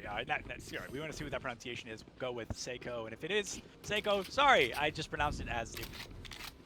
So we'll figure that one out. But case is made, it's going to be the pistol round starting over. And wow, Dinsky just obliterated on the high ground. Champagne with a double kill already. Oh my goodness, excuse me. If USF wins this pistol round, it's going to be a great opportunity to carry them into double digits. And it looks like they're going to already. A 5v2. There's of course an opportunity to turn this around, especially in the pistol, but it's tough, especially because Loafmane thinks they're peeking to a 2v or a 1v1. It's actually a 2v1, and there wasn't even a fight because Champagne peeked in the corner and Loafmane went down. D-Ban's also falling. USF finding a flawless on the first round of the second half. And these two maps are looking the exact opposite, or the exact same, just for different teams. This might be another 13-4 Washington. They're going to struggle here. Aren't going to force buy. Probably the smart choice here. Going to go for a shorty, but other than that, going to be going for just a full save. Everything is going in Florida's basket right now. I'm not sure really what Washington can do to stop it. It just seems like the wind that was in their sails has completely been dissipated. Yeah. It's gone. 100%. I want to talk about Champagne. Force buying the Phantom here, going all the way, skipping the Spectre around, is interesting because Champagne has been a very hit or miss player in terms of, I feel we've only really seen them playing to their darndest when they've been using an operator, right? So to swap to a Phantom, I don't think it's going to have that same preparation, that same value that that operator has had. Seiko is going to find that first kill, though, so, enough about this jet. Let's focus more on Seiko here. With this Spectre, they find the elimination onto Viper early on, guarantees a spike plant for the team, and we actually see that exact play we talked about, that Viper Sage on B site. They just ran that to a T. They did exactly what they needed to. Bacon gets a little bit of info with Yurt and Kirk, so already Loafmane down as well, 5-3. This could be a great opportunity for USF to find those double digits. This is that round they're expected to win, so I want to see if they're able to. Post plan is looking so much better, which is kind of expected, because this is going to be, a round that they have better weapons. That's back-to-back flawlesses. Well-timed snakebite as well. Probably would have destroyed anyone trying to defuse anyway. Washington State, this is a big round for them. This is their bonus. They should be able to battle back or at least get one more on the board, but if they lose this, I gotta say, I think this map is basically done and over with in the favor of USF. Yeah, if, Washington State somehow loses this one, which is a little more difficult in terms of the fact that they've got the higher firepower, but like you said, not impossible. So, if USF picks up 2 elims out the gate and it's immediately a 5v3, of course it's going to be much harder for Washington State, but as long as they're hitting these one-taps, these shots, they're not peeking corners, they don't need to be, they're not ego-peeking situations, they should be able to win this one. And, I want to say, my brain says, oh, Washington State needs lower, but that's really hard to do in this situation because you're on the defense. You have to play to the pace of whatever the attacking team chooses. So is this an opportunity for Washington State to capitalize, or is this going to be, like you said, USF just walking away with the end of Icebox? You just gotta be patient if you're Washington right now because you've played way too aggressively and it's cost you a few rounds, or at least it's cost you a few eliminations that led to rounds not going your way. So just hold sight, wait for that call to come through. You can play a little reactionary here because you do have the weapons advantage. Champagne does have that Phantom, like you said, but everyone else is Spectre, so you should be able to win a range battle. The range battle should be the way Washington State plays this, but that's also difficult to do when you're not positive for everybody on the enemy team. Maybe Champagne finds that first elimination onto Impy, but Seiko will be traded out by Demetrius in the blink of an eye. A great opportunity for Washington to capitalize, but looks like they're not going to quite yet. They're definitely playing that slower play style because, to be fair, holding W in is nothing short of a death sentence. They need to make sure they have the proper angles and the proper eliminations. Just like that, Champagne goes down. Bacon finds a double kill, but Bacon also falls 2v1 in favor of USF. This is a now or never moment.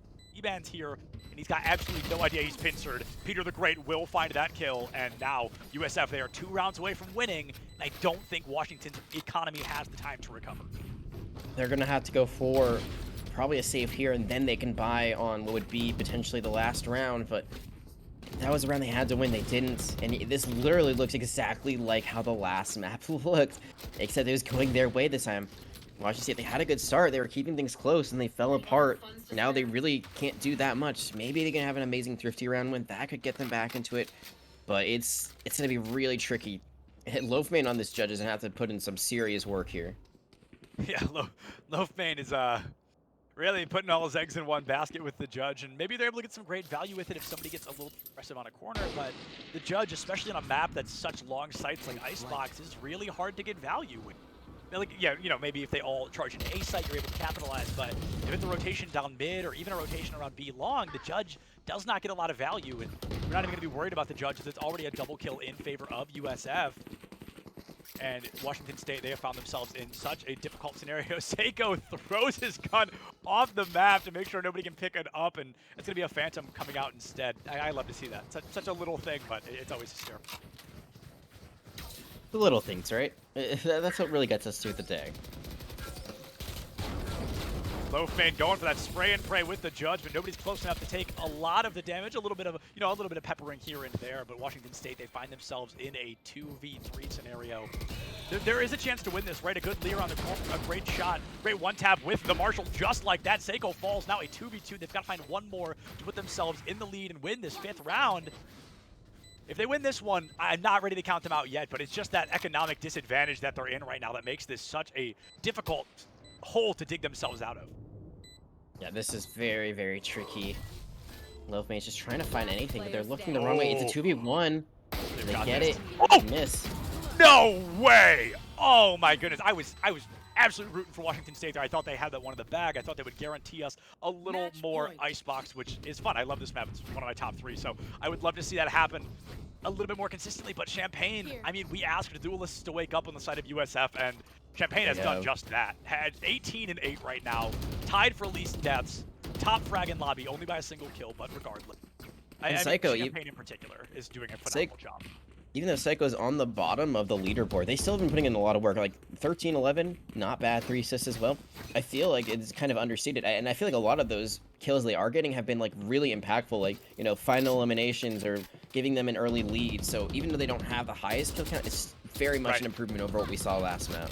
Yeah, 100%. And you know, every step is a step, right? Even if it's a small one, it can help your team find the opportunity to succeed in the form that USF has. They're looking for a 13-4 scoreline, which I believe is the same score they lost Bind at. So that'd be a little bit of, you know, dramatic irony for you there, a bit of a poetic moment. Poetic justice, that's the phrase I'm looking for. And this is really going to be, you know, every round from here on out, it's going to be Washington State's last chance to succeed. And that's certainly going to help Champagne top frag going down early. And I believe that actually ties now the Jets both at 18 eliminations for that top frag position. Seiko in a tough scenario here as they need to approach, but somebody covering both sides of box here. Might be best to just tuck tail through maze and rotate either through mid or all the way to B. Of course, they don't know nobody's at B site, but they can kind of assume there's a couple of people at A here. They know at least the Jet was. They know the Viper is currently. I just feel like pushing in, especially because it seems like they're doing it one at a time, is really not the way to take this fight. And right now, Washington, they've got a really solid hold on both sites. B was wide open, now it's not, and they're just getting pincered from all sides. You can see that there's a Sova holding that angle from the side of Washington State, so they even tried to rotate it. There's Dinsky. If they tried to rotate, they'd be met immediately. Yurden Kirk, speaking of being met, about to be in for a rude awakening. Wow. Less 10 than a seconds second of left. difference there between seeing that hitbox and not. So Yurden Kirk lives another day. 10 seconds left on the clock. I mean, you can't, unless you give us a 3-second ace, but I just don't think we're going to be seeing that. Iffy finds Bacon. It looks like Yurden Kirk going for that save round, and can't say I blame him. You're up by, what is that, 7 now, right? 8? I don't know. I can't do, I think it's 8, 9. 7. A lot. You're up by a lot, right? That's the important part. But USF, they find themselves in a great situation, and they get to keep one of their weapons. Their economy is starting to slip a little bit, so it's important they keep as many weapons as they can. Absolutely. You can see already, like, they do lose this, and actually they could take a very big tailspin, so this is really important. Like, even though they have that huge, like I said, 7 rounds, it's not finite. It's not definite that they are guaranteed to win. At this point, all they're guaranteed is overtime. We could see 7 rounds in a row here, but now it's on the back of Washington State to have a very solid defense, and University of South Florida, they have a lot of ultimates to work with right here. This is one of my favorite plays in the entire game. I don't even care what map it is. I think it's so fun every time. To just buy a shotgun and hang out in a Viper's Pit is hysterical. I'm pro shotgun in this game. I think those are my favorite types of weapons in the game. So I think that's a hyper intelligent play as well. It clears the entirety of a site. Anybody who dare get close enough is going to pay the price of their life most likely, because you've got the element of surprise, you've got the area advantage, you've got the weapon advantage in close range. So it's truly a very smart play in my opinion. But D-Man's going to be able to find Bacon there. Loafmain gets that kill onto Seiko as well. 43 in favor of Washington.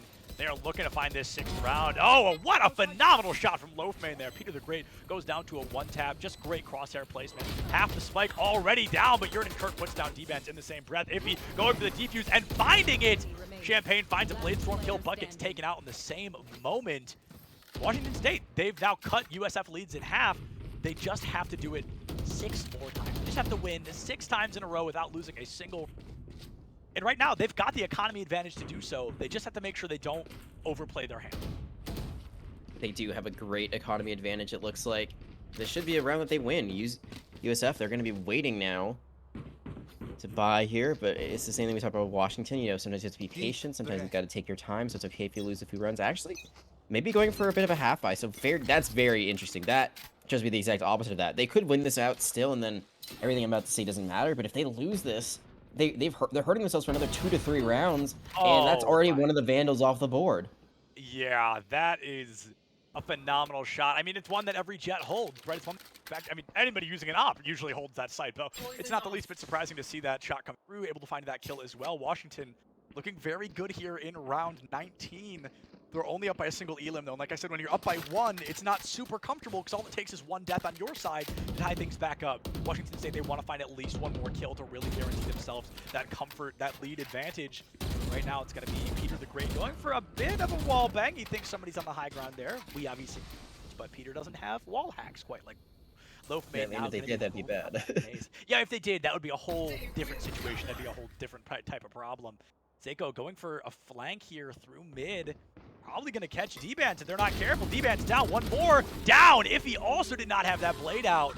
That is just unfortunate to the highest degree. Dinsky ties it up for just a moment, but Bacon is there to separate that momentum. Yurden Kirk also rezzed back to life.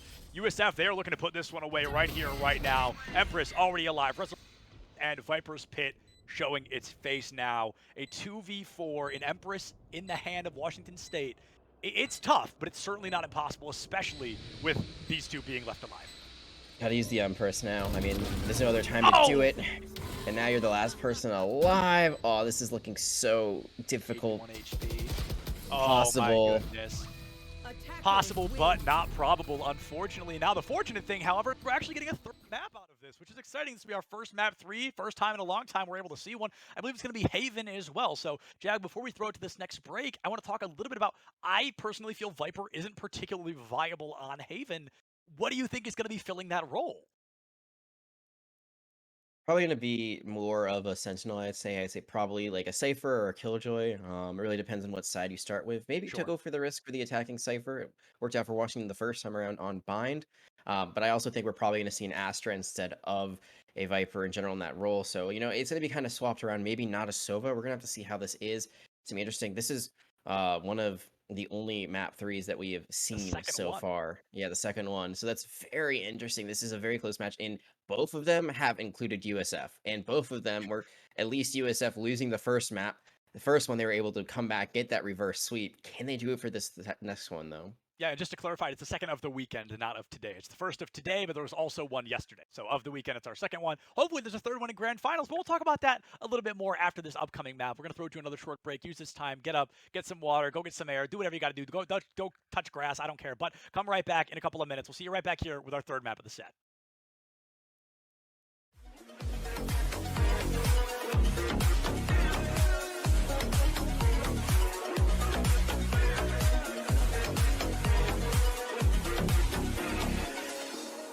Burning the bridge that keeps us.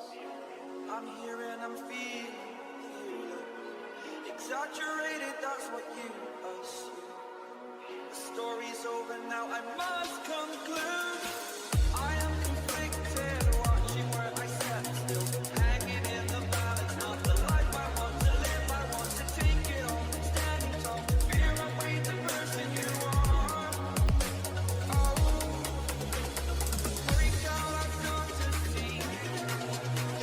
Spent all my life holding all of it closely.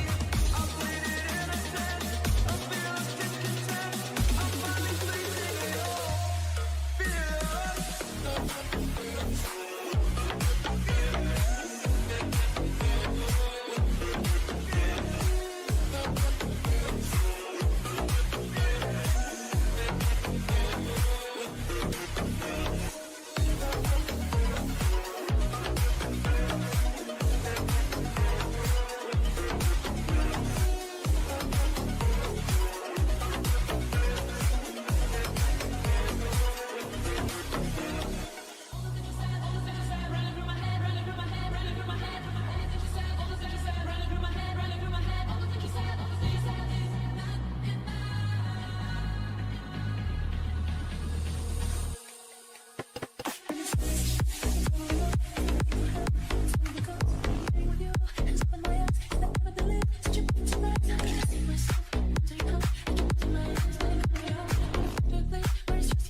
Well, howdy doody, everybody, and welcome back from that short break. We're going to be jumping into our third and final map of our final semi-final. Wow, a lot of finals going on right now. Wow, And it is finals. going to be Washington State University against the University of South Florida. Of course, both these teams with one map under their belt, both in a very dominant fashion. Now, a little bit more dominant for Washington, who won their map 13-4, and then we saw Icebox win 13, or Icebox won by South Florida 13-6. So both these teams have shown if they're in the driver's seat, they can certainly take control, but are they going to be able to do that same thing here on Haven, which I feel is a lot different than Icebox and Bind? This map in particular is very unique. Yeah, we're going to go into the Agent Select right now, but I'm looking at the map scores to see when they last played. Washington State, they beat Marquette 13-5 on Haven, which is the only time I have recorded them officially playing it. USF, they got a 13-3 win on Haven, though, so both these teams, pretty good win records on this map previously in the tournament. We're going to have to see who's able to show up more, and oh my, is that going to be Chamber once more? There it is. We have seen Chamber 3 times today. Last time it was Washington State who ran it. They looked very good with this duelist slash Sentinel, which is the actual role, and it looks like we might be seeing a mirror matchup of Chamber if D-Bands locks it in once more. And Dinsky here hovering over this KO choice, that would be Interesting. a unique one, but honestly one that I wouldn't hate. I think KO can work here, but I was going to say Sova makes more sense. I think Sky also makes more sense, but I want to ask, you said one of these teams beat Marquette, right? Yeah, that was Washington State. They were able to beat them 13-5. So that actually adds, in my personal opinion, a lot of cred to Washington State's talent and their ability as a team, because Marquette was good. They were in the pool that I cast last weekend, and they were storming 13-2, I think, 13-4 at one. Like, they were doing a very, very strong job across the board. So if Washington State was able to 13-5 Marquette on Haven, I am afraid for South Florida here. I mean, you can also see that South Florida, they got a 13-3, but it was over who I say was a bit of a weaker opponent. It was over the Gales. So, Right. like, how does that add up? You know, how much can you equate to either side? Just stronger team, weaker matchup? We'll have to see. Either way, both teams looked very good on this map thus far in the EGFC Power Series, but only one of them can walk away with this. Both of them have Chambers. I think this is so interesting. I've never seen a setup like this from Washington State, but it just tells me that, again, they really want to be aggressive on the attack. They 100%. really want to win out there. Yeah, aggression is absolutely what they're looking for here. And I'm so fascinated because I feel conflicted for these teams. Now, don't get me wrong, I'm not the highest ranked player in this game, right? If I was good at it, I'd be playing it, I wouldn't be casting it. But I'm confused because in my brain, I would have Chamber replacing one of the duelists, similar to what South Florida's doing. But Washington, they've gone double duelist plus Chamber, so they're almost running like a pseudo triple duelist. And I think that's really interesting because it's a huge damage output, a colossal damage output. But when they're on the defense, I feel they don't have a lot of appropriate countermeasures if USF just holds W. Right, they will have absolutely nothing. So this is really putting all of your eggs in one basket. I agree. I think that's what I said before, that really it feels like it is a triple duel setup. But we'll see if that can work out, as already they're going to be marching their way towards B. Yeah, marching their way toward B side, which I'm excited to see because I feel like every team always goes A first round, like every pistol round, and it's so boring to me. So I'm glad to see a little bit of a spice up making an appearance. Now it's Champagne, who's the first one down. Demetrius still on that Reyna, so hopefully going to be able to get a little bit more value than on Icebox that last map. Dinsky already able to find that spike plant as well, and you know, I made that comment about B, and they rotated all the way around to A sites. My worst nightmare coming true. Peter the Great picks up Loaf Main, the Jet now down on both sides. USF for the first time has a healer. Are they going to be able to use it? Looks like they were able to get a little bit of healing up, but they're going to need a lot more. Seiko and Kirk already down and out 42 in favor of Washington, and Washington's level of aggression gives away how comfortable they are on this map. And I think it works out a lot better with the composition they have, because they have that Chamber who, again, we're going to talk about it, plays more like a duelist than a Sentinel. They can go for these aggressive plays. They try to do it on Icebox, but the comp does not play like that. The comp is all about setting up and waiting. You cannot just go in willy-nilly and hope for the best. This time they have that firepower to back up the aggression, and it works wonders. I mean, they took their shot there. They saw that there was someone near A. I believe it was the Cypher. It was Peter the Great, I think they found out. He just rushed in after they got that elimination. It might have been someone else, actually, because I'm pretty sure Cypher traps are still up. But anyway, they found one person out. They did it. They were able to rotate through defender spawn because of it, and they were able to take over the site from there. Yeah, Yeah, this site is obviously what the name of the game is all about. Cypher much better on the defense than the offense, so maybe we need to see USF playing a little bit more.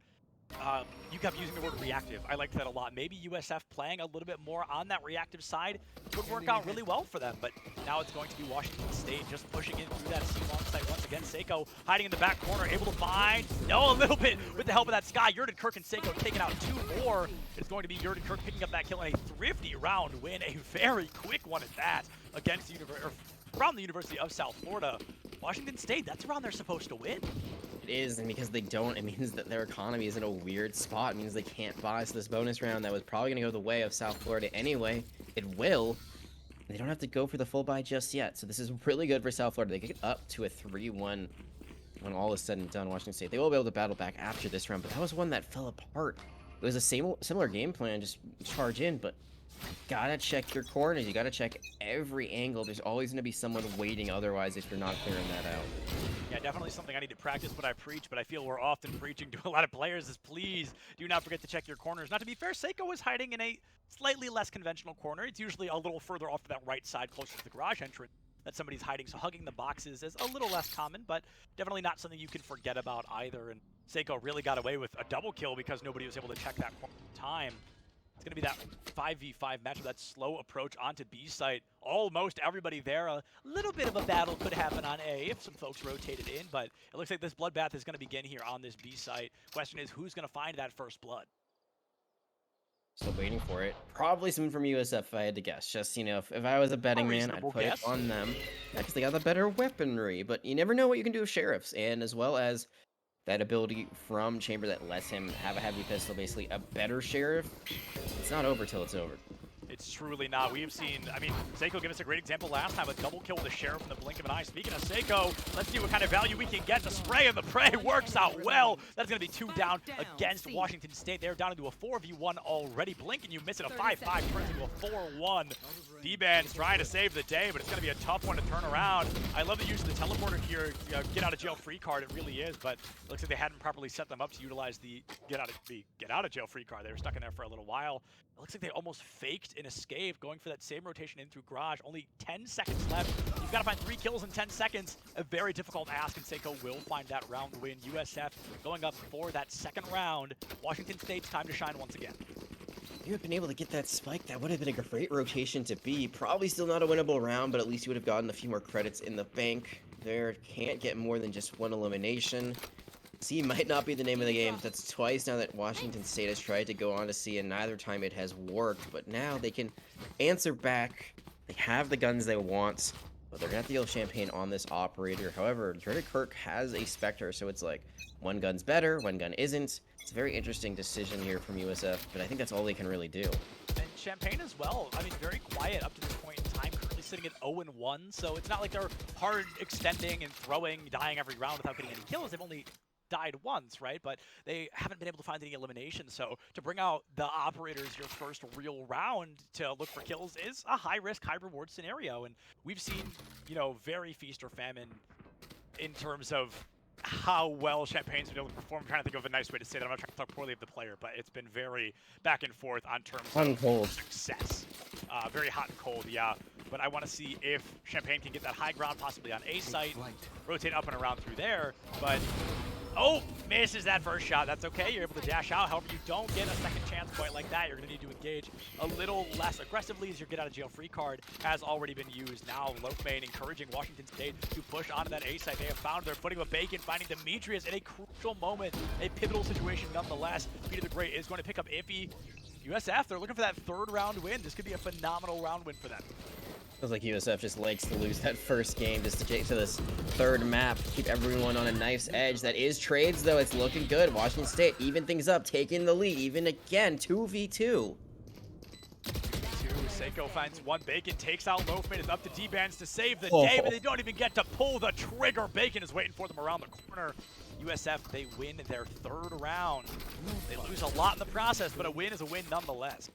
And Washington State won't have anything to answer, so even though they lose quite a bit, their economy is still going to be looking a lot better. They can buy for their comrades, and everyone should be able to get a weapon. There it is. They also keep the operator. I think they were able to find that one. the end of the day. So very well played. USF looking very strong early on. Washington State don't really have an answer here. Looks like they're going to be forcing the ultimate coming out from Chambers. There will be an operator like sniper rifle to answer the operator, but it's not going to be the Jet. So the reset a lot harder hit. You do have the teleport, but it's not as instantaneous as a Tailwind is. Right. Yeah, 100%. There's a little bit of lag to it, you know, input lag. Oh! Oh, that felt lucky. That was like a run and gun moment, but Bacon finds the kill, and that's truly all you need. That went a little cleaner onto Dinsky there. Yurden Kirk is gonna find a kill. D-Vance picks up Bacon. Can you do that 4 more times, my friend? The odds are stacked against you, but we have seen more impossible feats be completed. D-Vance gonna miss that pot shot in, going for a spike plant to guarantee the additional credits. You gotta do what you gotta do, and he finds it. He's got that rifle out. He's got to find 4 eliminations. The Seekers are hungry. He doesn't even get to see them. Yurden Kirk with that elimination, giving USF a 4th round win. I don't know what happened in map 1, but USF, you couldn't convince me it was the same team if I wasn't the one watching that game. Yeah, it's interesting because you'd think maybe Washington needs a little bit more time to wake up on Pacific time, you know, a little bit earlier for them. USF on Eastern time, been awake for quite a bit longer, but they just really struggled out of the gate. And momentum, we always talk about this, so important in Valorant. It doesn't matter how talented you are. If you don't have momentum on your side, you don't have a lot of things. You don't have an economy, you don't have ultimates. It all goes against you. Now USF able to build up this lead early on. Very impressive, but there's still this one last hurdle. If they win this round, this side really should be theirs definitively. It'll be one step closer to at least a tie at halftime, but more so this economy from Washington State will continue to snowball itself, continue just to be going back and forth between saving and buying.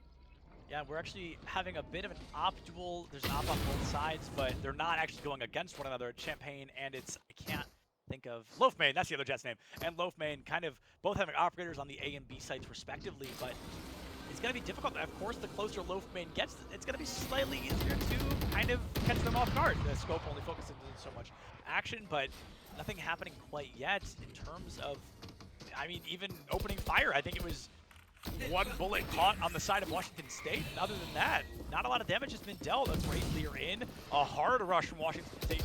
Washington State beat Raj here. Demetrius and Loafmane gonna get traded out here. Looks like Demetrius is the one to find that counter kill. Dinsky picks up Seiko. Oh, the reload. Gotta be able to kill Demetrius though. Yurden Kirk picks up a double kill. That is devastating, but it will not be a triple. Dinsky finds that kill now, a 2v2 to the highest degree. Oh, what a great dart as well. Peter the Great finds one. It's a 1v1. Champagne v Iffy. Both these folks have top fragged. In other maps, they haven't had the best of luck so far. Iffy going for a bit of util. Champagne has to play it slow. Goes for the spray and pray, actually finds Purchase with a couple of bullets, and finds it with 1 more. Champagne winning USF their 5th round win, and keeping this dream alive. 1 more round, and they have guaranteed, worst case scenario, a draw at the half. Not only the tree, I feel like they're keeping it alive. I feel like the flame is roaring right now, but they do get to keep the operator as well. That was actually Champagne's first elimination, so better late than never, especially in a round like that where it's down to 1v1. Very smart play. A lot of the time you'll see a play that pros are not afraid to make, or just higher elo players, is that they will just spray through smokes. Like they don't care. They will just go for that, and a lot of the time they will find damage. Chip shots like that can really help you win when you get into those 1v1 duels. Like that worked out purposely there. Oh, Champagne! All right, finally getting their momentum a little bit more in favor. Loafmane is find Peter the Great able to trade things out 1-to-1, but a lot of damage has been dealt to Washington State. That chamber can't be much more than, what, 5 HP? Maybe the Jet clearly at that half mark as well. So they're definitely in a difficult situation, but 2 of their players obviously still at full HP, so you find 1 kill with both of them, you tied things up along the way, theoretically speaking, but this is a tough spot for Washington State to be in. However, they're getting to a situation where winning these rounds becomes more and more crucial. Of course, it's your primary objective every single round, but you're getting to a point where everyone you lose is just digging you deeper and deeper into this loss scenario. Yeah, and if you're able to win out here, that's huge because it is a thrifty round, so that really can help you get back on track. If you get some free guns as well, have your economy stay nice and healthy. Cosmic Divide being used from USF, but they've already pushed past it, so it's not really super useful. It doesn't matter though. Bacon able to get 1 2-for-1 trade. 3 versus 2, 3 versus 1. Champagne is on a roll. My golly, that is Champagne just tearing it up across the board right now. Loafmane with an op of their own only needs to find 2 more eliminations. We have seen what Loafmane can do. If there was a Blade Storm online, I'd say this was almost guaranteed Washington State's round win, but that Blade Storm not able to make an appearance quite yet. Honestly, Loaf has the spike. I think planting on the far side of boxes might not be the worst idea, but what a phenomenal job to bait them in, and there it is! That's the Loafmane I remember. Able to find a 4K on the board. Washington State finally coming back to life. Yeah, that was just terrible decision-making by USF there. I don't know why they're pushing that. They know the spike's not down yet. They know that they can just wait that out. And really, you're just waiting out the plant. Like, the plant can come through, but as long as you're there, as soon as it goes down, you can catch them off guard while they're in the animation between getting their gun back up. Like, you win that, or time just runs out. That was a game of chicken. It It really was was. Loafmane who won it completely. And although it cost a lot, USF, I mean, their economy now not super great. Washington State may be able to build theirs back up. All of a sudden, there's a way back in for them. Yeah, the door has been opened just a little bit. It's been open an inch, but they've been given an inch. Can they turn it into a mile?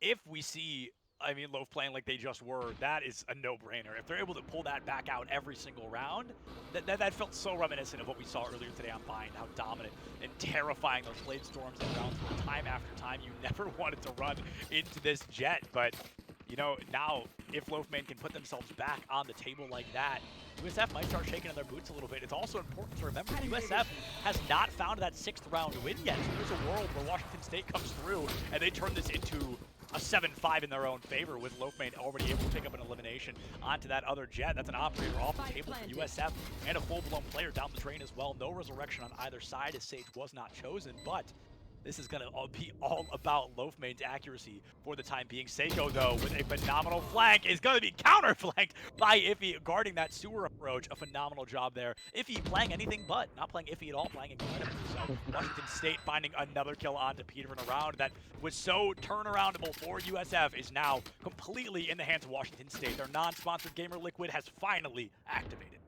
I think this is enough to be a save from USF after that. I saw that a few of them had to go for light armor, so this really, it starts with 1. It really just starts with 1 round, and all of a sudden, they brought it back to 2, and Washington State, they're not out of this at all. It's much more topsy-turvy than the last 2 rounds. It seems like one team just ran with momentum the entire time on the first 2. This one, it's really still anyone's game. We'll have to see how this buy ends up going. Just look like there might be a Phantom or Vandal, so they can force buy here a little bit. Champagne and Peter the Great gonna have to go for light armor or for a weaker gun, but they're gonna go for it regardless. So this is a very important round, as now Washington State, they did build up their economy, so losing this actually isn't the end of the world. It does guarantee Florida the lead, but they still will be able to battle back, or at least be equal with weaponry next round. USF won't be. Yeah. It's all about equalizing. You talked about that, what feels like an eternity ago, but I know it's still on Haven, is economy is everything. It's about momentum. It's about having a probable economy. It's about being able to recover into the following rounds. If you overcommit too many times, it's going to cost you down the line. Champagne there, able to find a great elimination onto Demetrius. They both got a little bit overzealous there. Champagne, a slight bit of luck being able to come out on top of that, just reacting a fraction of a second faster, and that fraction of a second is occasionally all it takes. Now Blade Storm from Washington State and USF. They're getting a couple of flashbacks here, maybe a little bit scared of what's coming up next, but the elimination, Loafmane already able to find 1. You've only got to find 2 more. The entirety of Washington State hard rolling into the A site and playing it so well. I made this comment all the way back on Bind. Washington State's ability to take a site is arguably one of their strongest assets. It's incredible to see the wow! Seiko able to take out Loafmane there, an operator on the table as well. Bacon finds Iffy, and all of a sudden it's a 2v2 with a high ground advantage here for South Florida. It's looking doable now, but that Cosmic Divide, oh, they walk right by to the teleport back. What is this? Seiko is taking so much fall damage. He's down to like 65. But, I mean, I guess I appreciate the efforts. Now they get it to halfway already, but Dinsky chooses to put it away, goes for the hard commit in. The hard rush finds 1, just cannot find the other. And it's not even close to too late. Had they not gotten the first half, they would have been able to make it, but unfortunately the first half had been secured. So Bacon putting away that 6th round, that guarantees a draw for South Florida worst case scenario. Washington State, they're in a tough spot. They're down, but they are certainly not out. I really don't like the idea of hiding behind a Cosmic Divide, especially in an area that small. This happens a lot on Ascent as well as Boathouse, where they just completely use it as a way to hide in Boathouse, but if you can't see them, like that's where you're gonna be. And teams are Yeah. not gonna be afraid to walk through. They always talk about how peeker's advantage isn't a thing anymore. It's still a thing. You can still peek. And you can do it usually at a faster rate than those who are just holding angles, unless it's an operator. That's the one difference. But they just walk in. They do take a lot of fall damage, but they still get it done. Florida, they do get that guaranteed tie at halftime at least. But Washington has a much better weaponry. Florida, despite winning that, because of everything that they lost along the way, it's gonna be a save from them. Yeah, I think one of the scariest things about Loafman, I'm trying to analyze this player a little bit more because I want to really focus on how strong, and I don't want to call them a carry, but just an impact player for Washington they are. One of the scary things about them is they will just walk up into chokes with an operator and try to take your head clean off. They don't play from that long distance, playing walls and corners. They will walk straight into you and look for an elimination. Now, Demetrius checking the wrong corner. There is the trade from D-Bands, but the damage has been done. Loafmane already taken offline as well, so that power player I was just talking about has been dismissed. Can Washington clutch this out 4v3 in their disadvantage? They get a spike plant, guaranteed credits in the following round. It's all about that next kill. If this turns into a 3-3, I think Washington can clutch it, but 4-2 is obviously all the harder.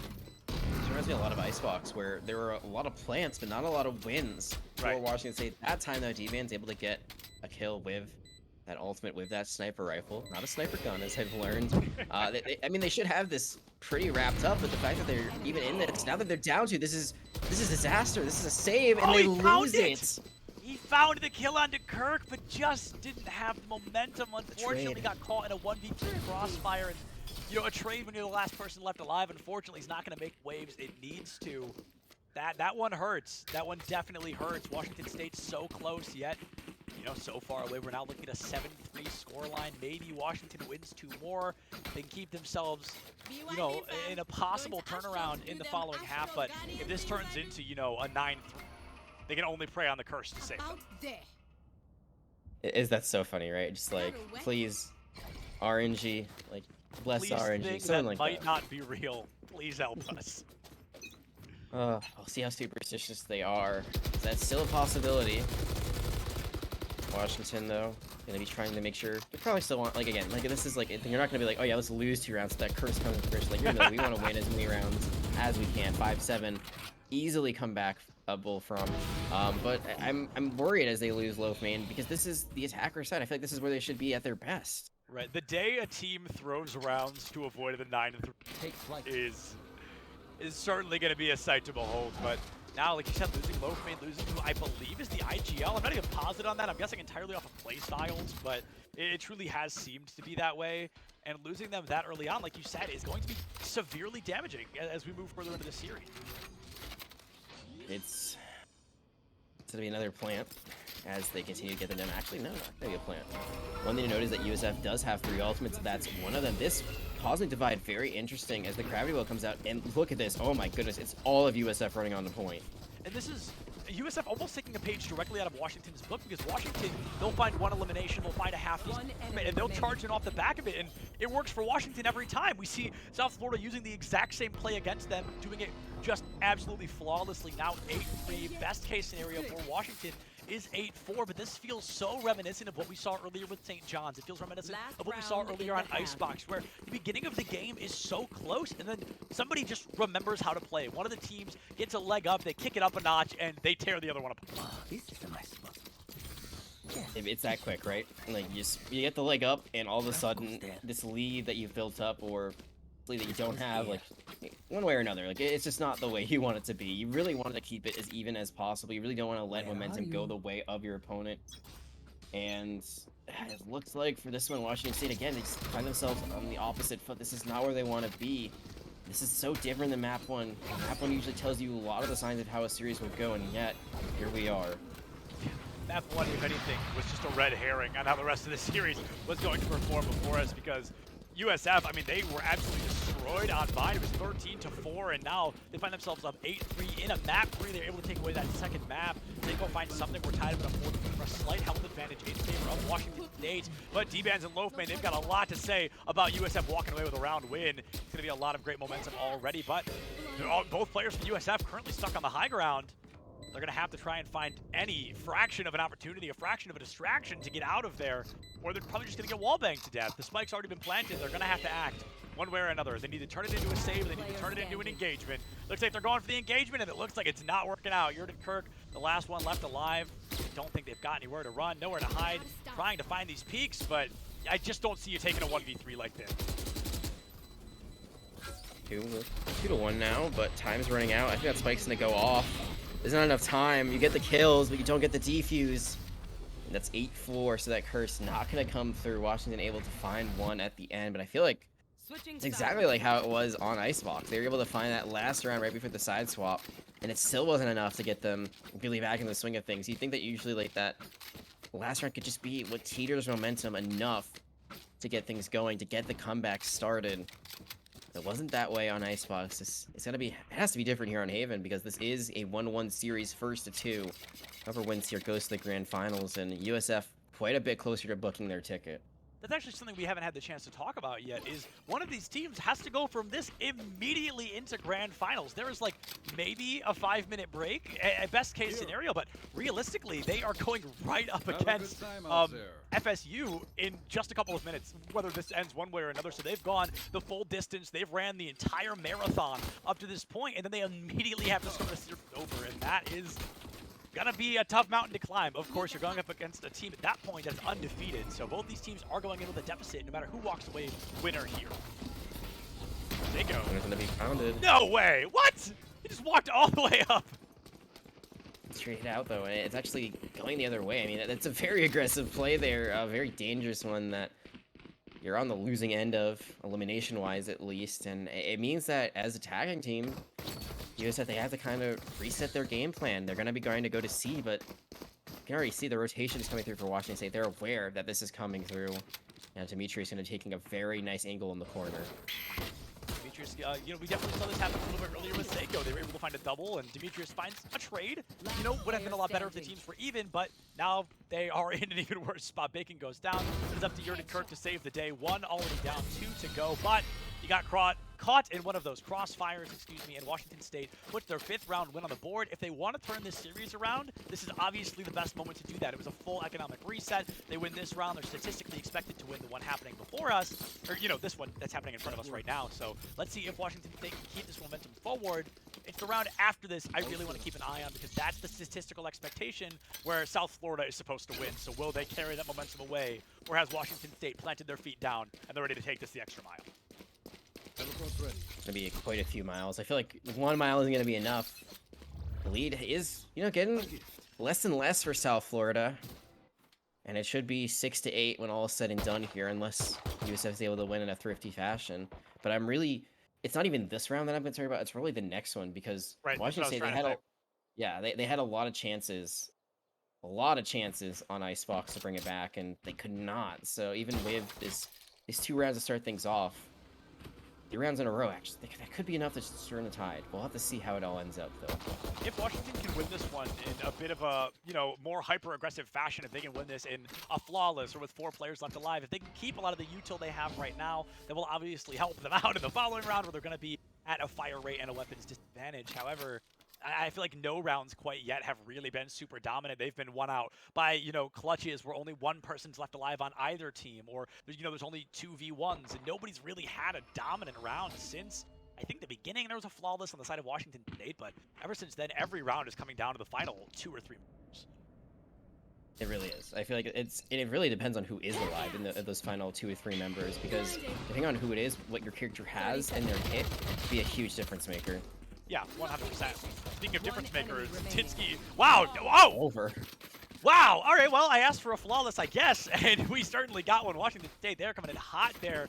USF they hardly get to play the game on that one. Dinsky, in particular, picking up 3 of the 5 eliminations and scaling the leaderboard for it. We're second to last. Now Smack, tied for 2nd place, but this is Washington State's round of... how am I trying to say this? This is their trial. This is the hardest part for them. If they can win this one, if they can make this an 8-7, not only will they destroy South Florida's economy, but that'll put them in a really good situation to tie up, if not take the lead later down the road. That's really important. I'm going to keep talking about how important this round is. If they can take the lead, it's getting closer and closer for them. This is the most important round of the series for them thus far. It was easy on the first map. It went their way completely. They fell out of it. Now can Washington State come back to life here? It's got to happen right here, right now. It's not over if they lose this round, but it's probably going to be 2 rounds going to Florida. So this is going to be dire for them. If they lose it, it is a bonus round, so USF does have a weapons advantage. Third round could really change the swing of things. Yeah, so it's definitely not over for Washington if South Florida walks away with this round win, but it almost guarantees, statistically it guarantees South Florida double digits, and that's when things really start to get scary for the opposing team. Seiko goes for a shot onto Demetrius there, but Alir into a great peek. Demetrius, I think, is aware, yeah, they're getting folded in on. Bacon is able to find that kill, and now Washington, they have secured a lot of value here on the seed site. Loafmate, however, in the back line, just simply doing Loafmate things, able to find a double kill, putting Washington State in a better scenario to walk away with this. It's going to be 4v3. Dinsky looking for a couple of eliminations onto Seiko as well. Peter the Ray able to find one. Peter finds another. Loafmate picks up their third and finds their fourth. If Loafmate secures it, it's an ace, but it's Bacon who sneaks up on him and secures that round wins for South Florida. As close could be, but close only counts at hand shoes and horse grenades. So South Florida, they unfortunately are going to win that 9th round. Unfortunately for Washington State, and that may guarantee them double digits here. Don't answer this just yet. It's more like hypothetical, I guess, or not. I'm not thinking of the right word. Like, what is a horse grenade? Because I've wanted to know that for a while. Anyway, moving on. That's about as good as you can get for a loss for Washington State. You get so many guns off the board, and you see like USF right now. Like, this is a very awkward buy for them. A Bulldog, a Frenzy. But it was almost a round win, and that's gonna be the thing that haunts you a little bit. You gotta move on from it. You gotta realize, like, hey, like, that wasn't a round we were supposed to win anyway. The fact that we got that much value out of it is huge. Now we have the better weaponry. Now we have an economy that's starting to build up. This is very winnable and very holdable on the defense as long as we play our cards right. Yeah, absolutely. It's winnable. Like you said, you got to play your cards right. You've got to play at a proper tempo. You can't just be holding W in, or you're really just walking into your own frame. It's going to be about playing slow, letting them engage into you, trying to read where they're going to end up on site, and then obviously reacting accordingly. You can't just storm into site. Pray for the best. Loafmate, though, with a phenomenal start, though. Seiko goes down early. I believe Seiko was also kind of in control of this opening engagement, looking for the slow. We see it's already on the ground. They're trying to catch anybody that was brave enough to push into South Florida. And now it's going to be Washington State losing D-Bans. I had a hunch that was going to happen. Nate the Great is going to be able to find that. Demetrius playing a game of his own over on the site, waiting for somebody to come through, but almost everybody engaging on A or B. I feel almost as if Washington themselves aren't sure how to engage because not Washington. South Florida doesn't know how to engage because Washington isn't hard committing anywhere. So it's a lot harder for South Florida to say, oh, they're on B, let's just hard rush C, because Washington State is doing a great job keeping their plans close to their chest here. Demetrius, that long-term flank is going to work out just barely, but it worked out at the end of the day. Able to get a whopping 8 HP out of it, but you've guaranteed your team a little bit of an advantage as I say it. Now things are tied up 3-3. Loafmate separating these teams once again, looking for a secondary kill. Peter the Great is going to go down. Now it's a 3v1. Yurden Kirk has done some crazy things before, but this situation is more often than not is going to be very difficult. If he going for that hardcore defuse, just sticking it. Loafmate finds the kill. Washington State guarantees their 7th round. They're getting closer and closer to walking away with this one. It's all set up because of how much value they got out of the bonus round. Now it's going to be USF taking a breather, taking a tactical reset, try to figure things out. Their economy still hasn't recovered. This is actually a bit surprising. So only one person right now can full buy on their side. Everyone else would have to go for a bit of a light buy. So this is a round that's probably not going to go their way. So they're probably trying to plan out how to play it once they get a full buy once more. Washington State, they also have people that can't full buy. The thing is that they have members that have enough credits that still have weapons from last round. So that's the big difference there. They can buy for each other. Florida, they can't buy for themselves at all. And with that, Washington State might be able to pull themselves within one round of being tied up. Yeah, that's a terrifying consideration. I've got to say, I think South Florida chose a good time to pause, maybe a round or two earlier, but they had just won previously, so they weren't too concerned. It's when Washington State clawed back after those expected wins, when they're actually starting to earn a little more consistently, that USF has to take a little bit of a slower approach. They've got to realize you know, is it our hubris? Are we getting a little bit too aggressive, perhaps, or are we not getting aggressive enough? There's so many things, you know, it's a spider web of possibilities here. But as this timeout comes to a close, they get an additional 20 seconds to discuss. It's a tough time to pause, because whether you pause there or not, your econ doesn't get any better. So this is going to be a really hard round to win. But either way, you've kind of talked about, okay, we lose this one. What do we do in the future to prevent this tie from happening? How do we secure our spot in Grand Final? That is the question to be asked right now, and I don't think they're going to have the answer in this round. It's going to be a very big, thrifty save round for them. If they are able to get even 1 or 2 kills, I think that's a huge win for them, because, again, Washington State had to have people buy for each other, so their economy isn't exactly that great either. Champagne in a weird firefight here. Loafmane is going to dash out. Interesting that Loafmane would dodge out of that fight so quickly. Had the Vandal versus the Class, but I know when you get close enough, you know, the right click's probably going to take your head clean off. A Cosmic Divide straight through the middle of the site here. Seiko goes for a fake plant and just absolutely tanks a shock dart. That may hurt down the line. Let's see what comes off the back of this. Seiko going to get healed up. It seems that Sky already committing that overgrowth is going to be another huge util commitment. Now a Hunter's Fury through the site. Loafmane finds one. Champagne with the classic. Takes out 2. Loafmane and Demetrius duelists down the drain here. 4v3 in favor of USF. If they thrifty this, that is going to be nothing short of absolutely absurd. It would be a phenomenal look for them. Dinsky now able to find 2 kills of his own. A 2v2 matchup here. This Astra, she is beyond critical condition. If Dirty Kirk goes down, that's really going to hurt. 20 HP in a dream. Kirk is down. 20 HP left, but looks like Bacon lives enough to tell the tale. Yeah, that defuse did come through, and I wanted to see if they'd find all 5 elims off the back of it. Washington State, they've got the weapons, they've got the ults, and they've got the play style, they've got the talent. They've shown us that already. To tie this up, what can USF do here? They can't even commit to a complete full buy yet. Or no, it looks like they're just barely going to be able to. Buy for each other, yeah. It's very close. I think the plant really came in handy. They're getting those extra credits as well as a few eliminations there. It's not enough to take away the weapons from Washington State, unfortunately. And you said ultimates available for Washington State, but also available for Florida. So I think right here, you go for the Seekers. That has to be the first thing you use, has to be the enabler. Figure out where they are. Definitely don't jiggle peek into Loafmane like that. That is very, very scary. Whether that be bravery or stupidity, it is a courageous thing to do nonetheless, but you live to tell the tale, so I guess you get to walk away from it.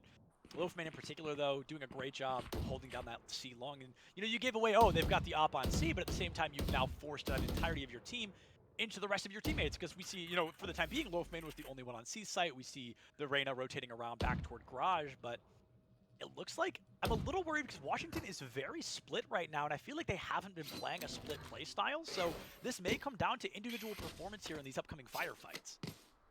Absolutely, it will, and that's where it gets scary, because at one point I said Washington would win those any day of the week, but USF, they have come back, and it really feels like a 50-50 toss-up. No healing on the side of Washington State. Florida, they do have the Sky, so they're not going to be as punished if, you know, that happens. If they lose out in some fights, they might be able to still heal back up, but it isn't going to be Demetrius who's taken out. Not surprising, considering that they were already on red health bar at that point. Yeah, Demetrius had already taken a bit of damage, so it's not surprising to see them fall to a single bullet, but Loafmane now going down. Both duelists offline for Washington State. They've clutched out these scenarios before. Are they going to be able to do it again? It's going to be a tall ask. They're down in numbers. Both their duelists are gone, and they're going for a full-blown Cosmic Divide committal here. A courageous thing to do, but something that may work out very well for the team. Dinsky holding strong on that site. Spray and pray coming through. Finds 1, Kirk finds 2. It is up to this Astra to save the day. If he finds 1, you've got to find 2 more, but it's Peter the Great that puts Iffy down. It's going to be a double-digit committal here for South Florida. They're able to find their 10th round win. Well, you know, we had the question earlier on. Both teams already had good performances on Haven. Would that mean that they would be even? More even they've been the entire series? And the answer is like it. Absolutely yes. 2 rounds are the difference right now. Washington State, they're going to have to go back to the drawing board a little bit here. Don't have any weapons that they want. Looks like it could be a Guardian coming out, but I think that's not the move here. So they're going to have a very staunch defense, be able to find some shorty kills, maybe pick up a weapon from that to overcome this. All of a sudden, South Florida, they're back in the driver's seat, and they're at double digits. That's huge. Only 3 rounds away from securing a spot in the grand finals. such an amazing consideration, but in the time that Washington State has won, I don't even know the exact number, quite a few, South Florida has not won nearly as many, so they really need to be able to find their momentum and step up their gameplay just a little bit.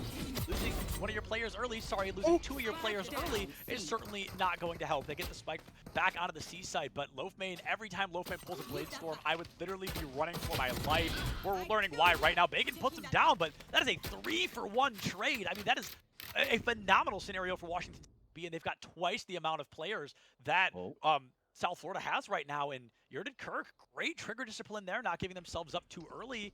About to die anyway, though, as D-Bands is right around the corner with that shorty.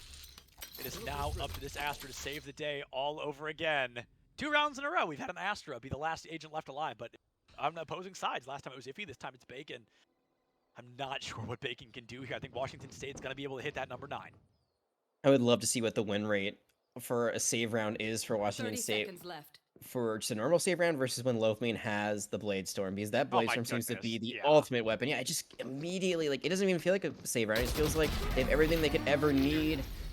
That's an amazing thrifty round, and we thought this was guaranteed for Florida. We thought it was going to be over, and then I forgot Loafmane exists, and Loafmane has their ultimate, and that's all. That's literally all it took. Those 3 kills opened things up. I mean, the team still had to finish it off, able to find the last few, because Loafmane did end up falling in that encounter, but it's a huge difference maker, and now all of a sudden, there's University of South Florida, they find themselves on the back foot. Champagne gonna have to have an amazing ultimate like we just saw from their counterpart. Yeah, Champagne gonna have to be dropping, you know, a 1-2-3K to really turn this around. They're going for full-blown pistols. This isn't even a short by your traditional sense of, oh, just Spectres or Stingers. It is full-blown pistols across the board. Already Loafmane took out Peter the Great. That's gonna be almost damning for South Florida. Washington State, they are danger close to clawing their way back into this, into a full-blown draw. And honestly, if they keep this up, I'm not sure what South Florida can do. It just feels like South Florida is completely... They have been downloaded by Washington State. Washington State always feels 2 or 3 steps ahead. Seiko going to be able to find Demetrius, so now it is a 4v4 tie-up. Demetrius, unfortunately, not having the best game here on Haven so far, but going to be all about that timing in terms of where this next elimination comes from. USF, they pop a Blade Storm, and then they just kind of sit on it. Yeah, and that's not how you can play it, really, right? You have to be aggressive with it. Seiko. Trying to find more. I mean, these are 2 ultimates that like are the best if you're not going to have weapons, right? Because one of them literally is a weapon, and the other one is a great replacement for a weapon. So all of a sudden, we talk about like the save round, you know, what one team can do when they just have a Blade Storm, but now you've got both of these ultimates out here to play. And especially, I mean, if you get into a 1v1 matchup against Loafmane, you actually have the advantage because again, if you hit their legs, you still win that. It's a direct kill. Operator, not so much. Yeah. Oh, every knife misses! Dinsky just ducks! I think one of them actually hit, but it wasn't a headshot. So either way, Dinsky lives, and that's all that matters at the end of the day. A 4v2 Seiko up close and personal, but I just don't think can engage appropriately. Maybe able to find a pot shot or 2. Picks up Iffy. Great TP out, but now Loafmane also goes down. Time though. Chamber v Sova and Sky, but Seiko bites the bullet, and that is going to be another round win for Washington State. They have tied this up 10-10, and South Florida, I mean, in the time that Washington State has won 6, South Florida has won 2. It feels like we're just headed towards overtime. That's kind of what I'm getting here. That's the vibe that it feels like. South Florida, they have good ending. It would be a great. I mean, like I want to see this match going forever. It's so interesting because again, the first 2 maps just very one-sided for one team, and then it goes to the other team, and here it's all tied. Like this is incredible, and it all comes down to the wire here. Washington State, they still have that operator that might be the difference maker. We know how great that jet can be once they have that in their hands. That was a big part of how they won the first map. Yeah, this operator has been the name of the game, which I'm very excited to see. The operator is one of my, one of my more favorite weapons to watch players use, other than shotguns, because it always is hysterical to me when somebody dies to a shotgun that kills people crazy fast. But Washington State, they haven't been really utilizing that op nearly as much here on Haven, which I can't say I blame them. There's a couple of good spots here and there, but with the traditional play style they've been bringing to the table, the op doesn't work out as well into that matchup. And now, as I say, it's not going to work out super well. Loafmane is going to find a kill very early on. The first one going down is going to be the Chamber on the side of South Florida. Peter the Great with that equalizer when they needed it most. Iffy, a high-octane player, is going to fall fall early. Dinsky goes for a little bit of recon, not able to find it. Finds some bullets, though. A couple of bullets are going to be able to get some kills. Peter finding Dinsky in South Florida. They lose the first player. They don't want to lose any more. University of South Florida finding a spike plant as well. 43 in their favor. This is a great opportunity for them to take that lead once again. Is indeed. Oh! Oh, Golly. immediately 2v2. Yeah, 4v4 turns to 2v2 in the blink of an eye. Vance finds one, Bacon finds another. It is a 1v1 to the highest degree here. The spike has been planted, so Bacon here is going to have a bit of a better positioning. Oh, I like the drop off the side of sight, but you didn't go far enough. Your feet were caught out by Bacon there. A great job from USF to keep themselves in the lead. They grab the op, they win the round, they live another day, and they put themselves 2 rounds away from securing that grand final. Yeah, I mean, if you're D-Man in that scenario, what really can you do there? I mean, maybe if you have your teleporter ability up, maybe you try to use that just to get information, then go back. You could have just tried to floor bang into hell, but you don't actually know if they're there or not. Right. So it's a very awkward situation. Cosmic Divide could have even been thrown out from South Florida. They really wanted to put that one home. Hopefully not on hell, as we talked about earlier. Hopefully more just to split up the point, but not needed. Ultimate save for another time. There is still a bye though from Washington State. They're not out of this just yet, but I do think if they lose this, that it is going to be USF taking this map. Yeah, Washington State, this is perhaps not their final opportunity, but it definitely could be. I can see it coming out on either side in terms of how far are they going to be able to take this matchup. If they win this one, I think they force an overtime. I think they can, maybe they even win 13-11, because I think they can really flop momentum here in this round. But if USF walks away, they put themselves into their 12th round win, they might just be able to sneak this out from underneath the noses of Washington State. See if they can sneak it out from under those noses. Time will tell. It's a very slow round. This is kind of, you can tell like the pace of a game really slows down the later you get into it. It's either, it goes one way or the other. Either it's complete chaos as everyone's stressed out of their mind, or you play the tightest, cleanest, slowest Valorant you can, and already Seiko falling. That's not going to be good for South Florida. And like you said, it definitely turns into one of two things where these teams are maybe getting a little bit too in their own heads and they start playing really chaotic, or they play calm, cool, and collected, because your first mistake could very well be your last, and it could truly lose the entire map. All of this work, 22 rounds in, and a single mistake you make could lose the entire thing for your team. So I 100% get it. I get where these players are coming from. They want to play that calm, cool, and collected play style. Now a 4v2 in favor of Washington State. We saw them lose one of these just a moment ago. It looks like things are getting better and better. Champagne has to get out of dodge, trying to save that weapon for the following round, and Washington State has tied things up. Now Champagne lives with the operator. Jag, does that change your prediction here in terms of how this upcoming round goes? I don't think it does, honestly, because Loafmane has looked more productive overall. Almost gonna drop a 30 bomb here. Could they get 4 more kills? They also have the advantage of the angles. If you're a defender, you're always going to have that first setup. You talk about Peter's advantage. It's usually more of a assault rifle thing here. If you have an operator and you're just perfectly lined up with your target, that's an easy elimination, no response time for someone turning a corner. And that's just how it is in an op-v-op battle. Every time as an attacker, you have to look for an angle. Oh boy. And here you can see Loafmane already getting one onto Bacon.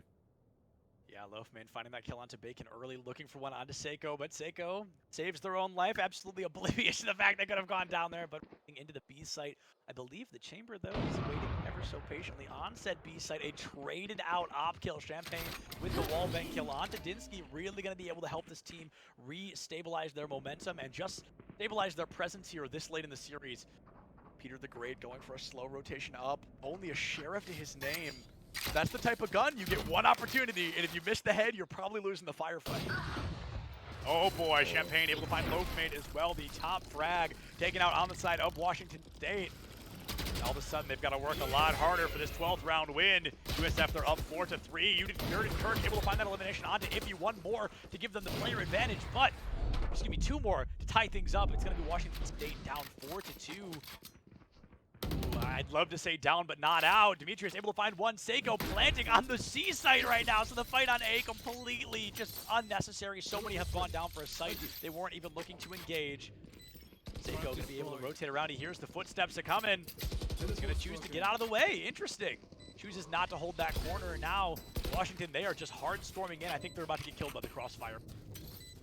Might be. I mean, the site's wide open, so they could actually just go for the defuse. They check their angles. They know there's one in garage. They take out Seiko. This could be Washington getting to match point. Kirk has saved this team before. Can they do it again? Already 90% of the way, make it 100, and they win the round via elims as well. Oh my goodness, Washington State, a round that truly felt like they were going to have to kiss goodbye. They've put themselves on game point, 3 ultimates to boot, a better economy to their names, and all of the courage in the world. It comes down to these next couple of minutes on whether or not Washington secures their spot in Grand Finals. Like if you're Seiko there, like I like the idea, like put your gadgets there because then that gives you recon, but I think you push into that, honestly. I know you're going to die there, but if you're able to get the trade, it's a 2v1 for your team, and you have good positioning, like everyone's rotating. Instead, you just give up the point completely. You have no presence there. Even though you have the advantage, you're just not able to fire on all the cylinders. You know, the crossfire isn't there like you said you thought it would be. And now they're 1 round away from losing what seemed like a very winnable match at one point. They were ahead again. What was it, 8-4 at halftime? Yeah, it was an 8-4 at the half because we were joking about 9-3 Curse versus 8-4.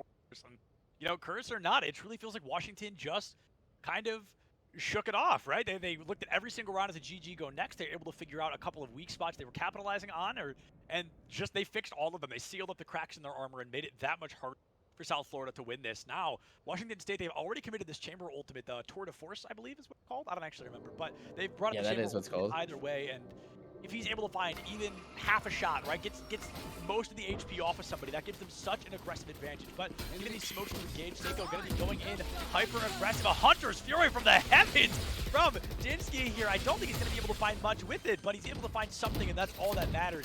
USF, their chamber already down to critical condition. He's in the red. This is a great opportunity. Bacon, 3 HP! Oh my goodness, the Overgrowth gets to keep this team alive, but not by much. Both those players still in the red. Washington State, a severe health advantage. Cosmic Divide coming out aggressive here.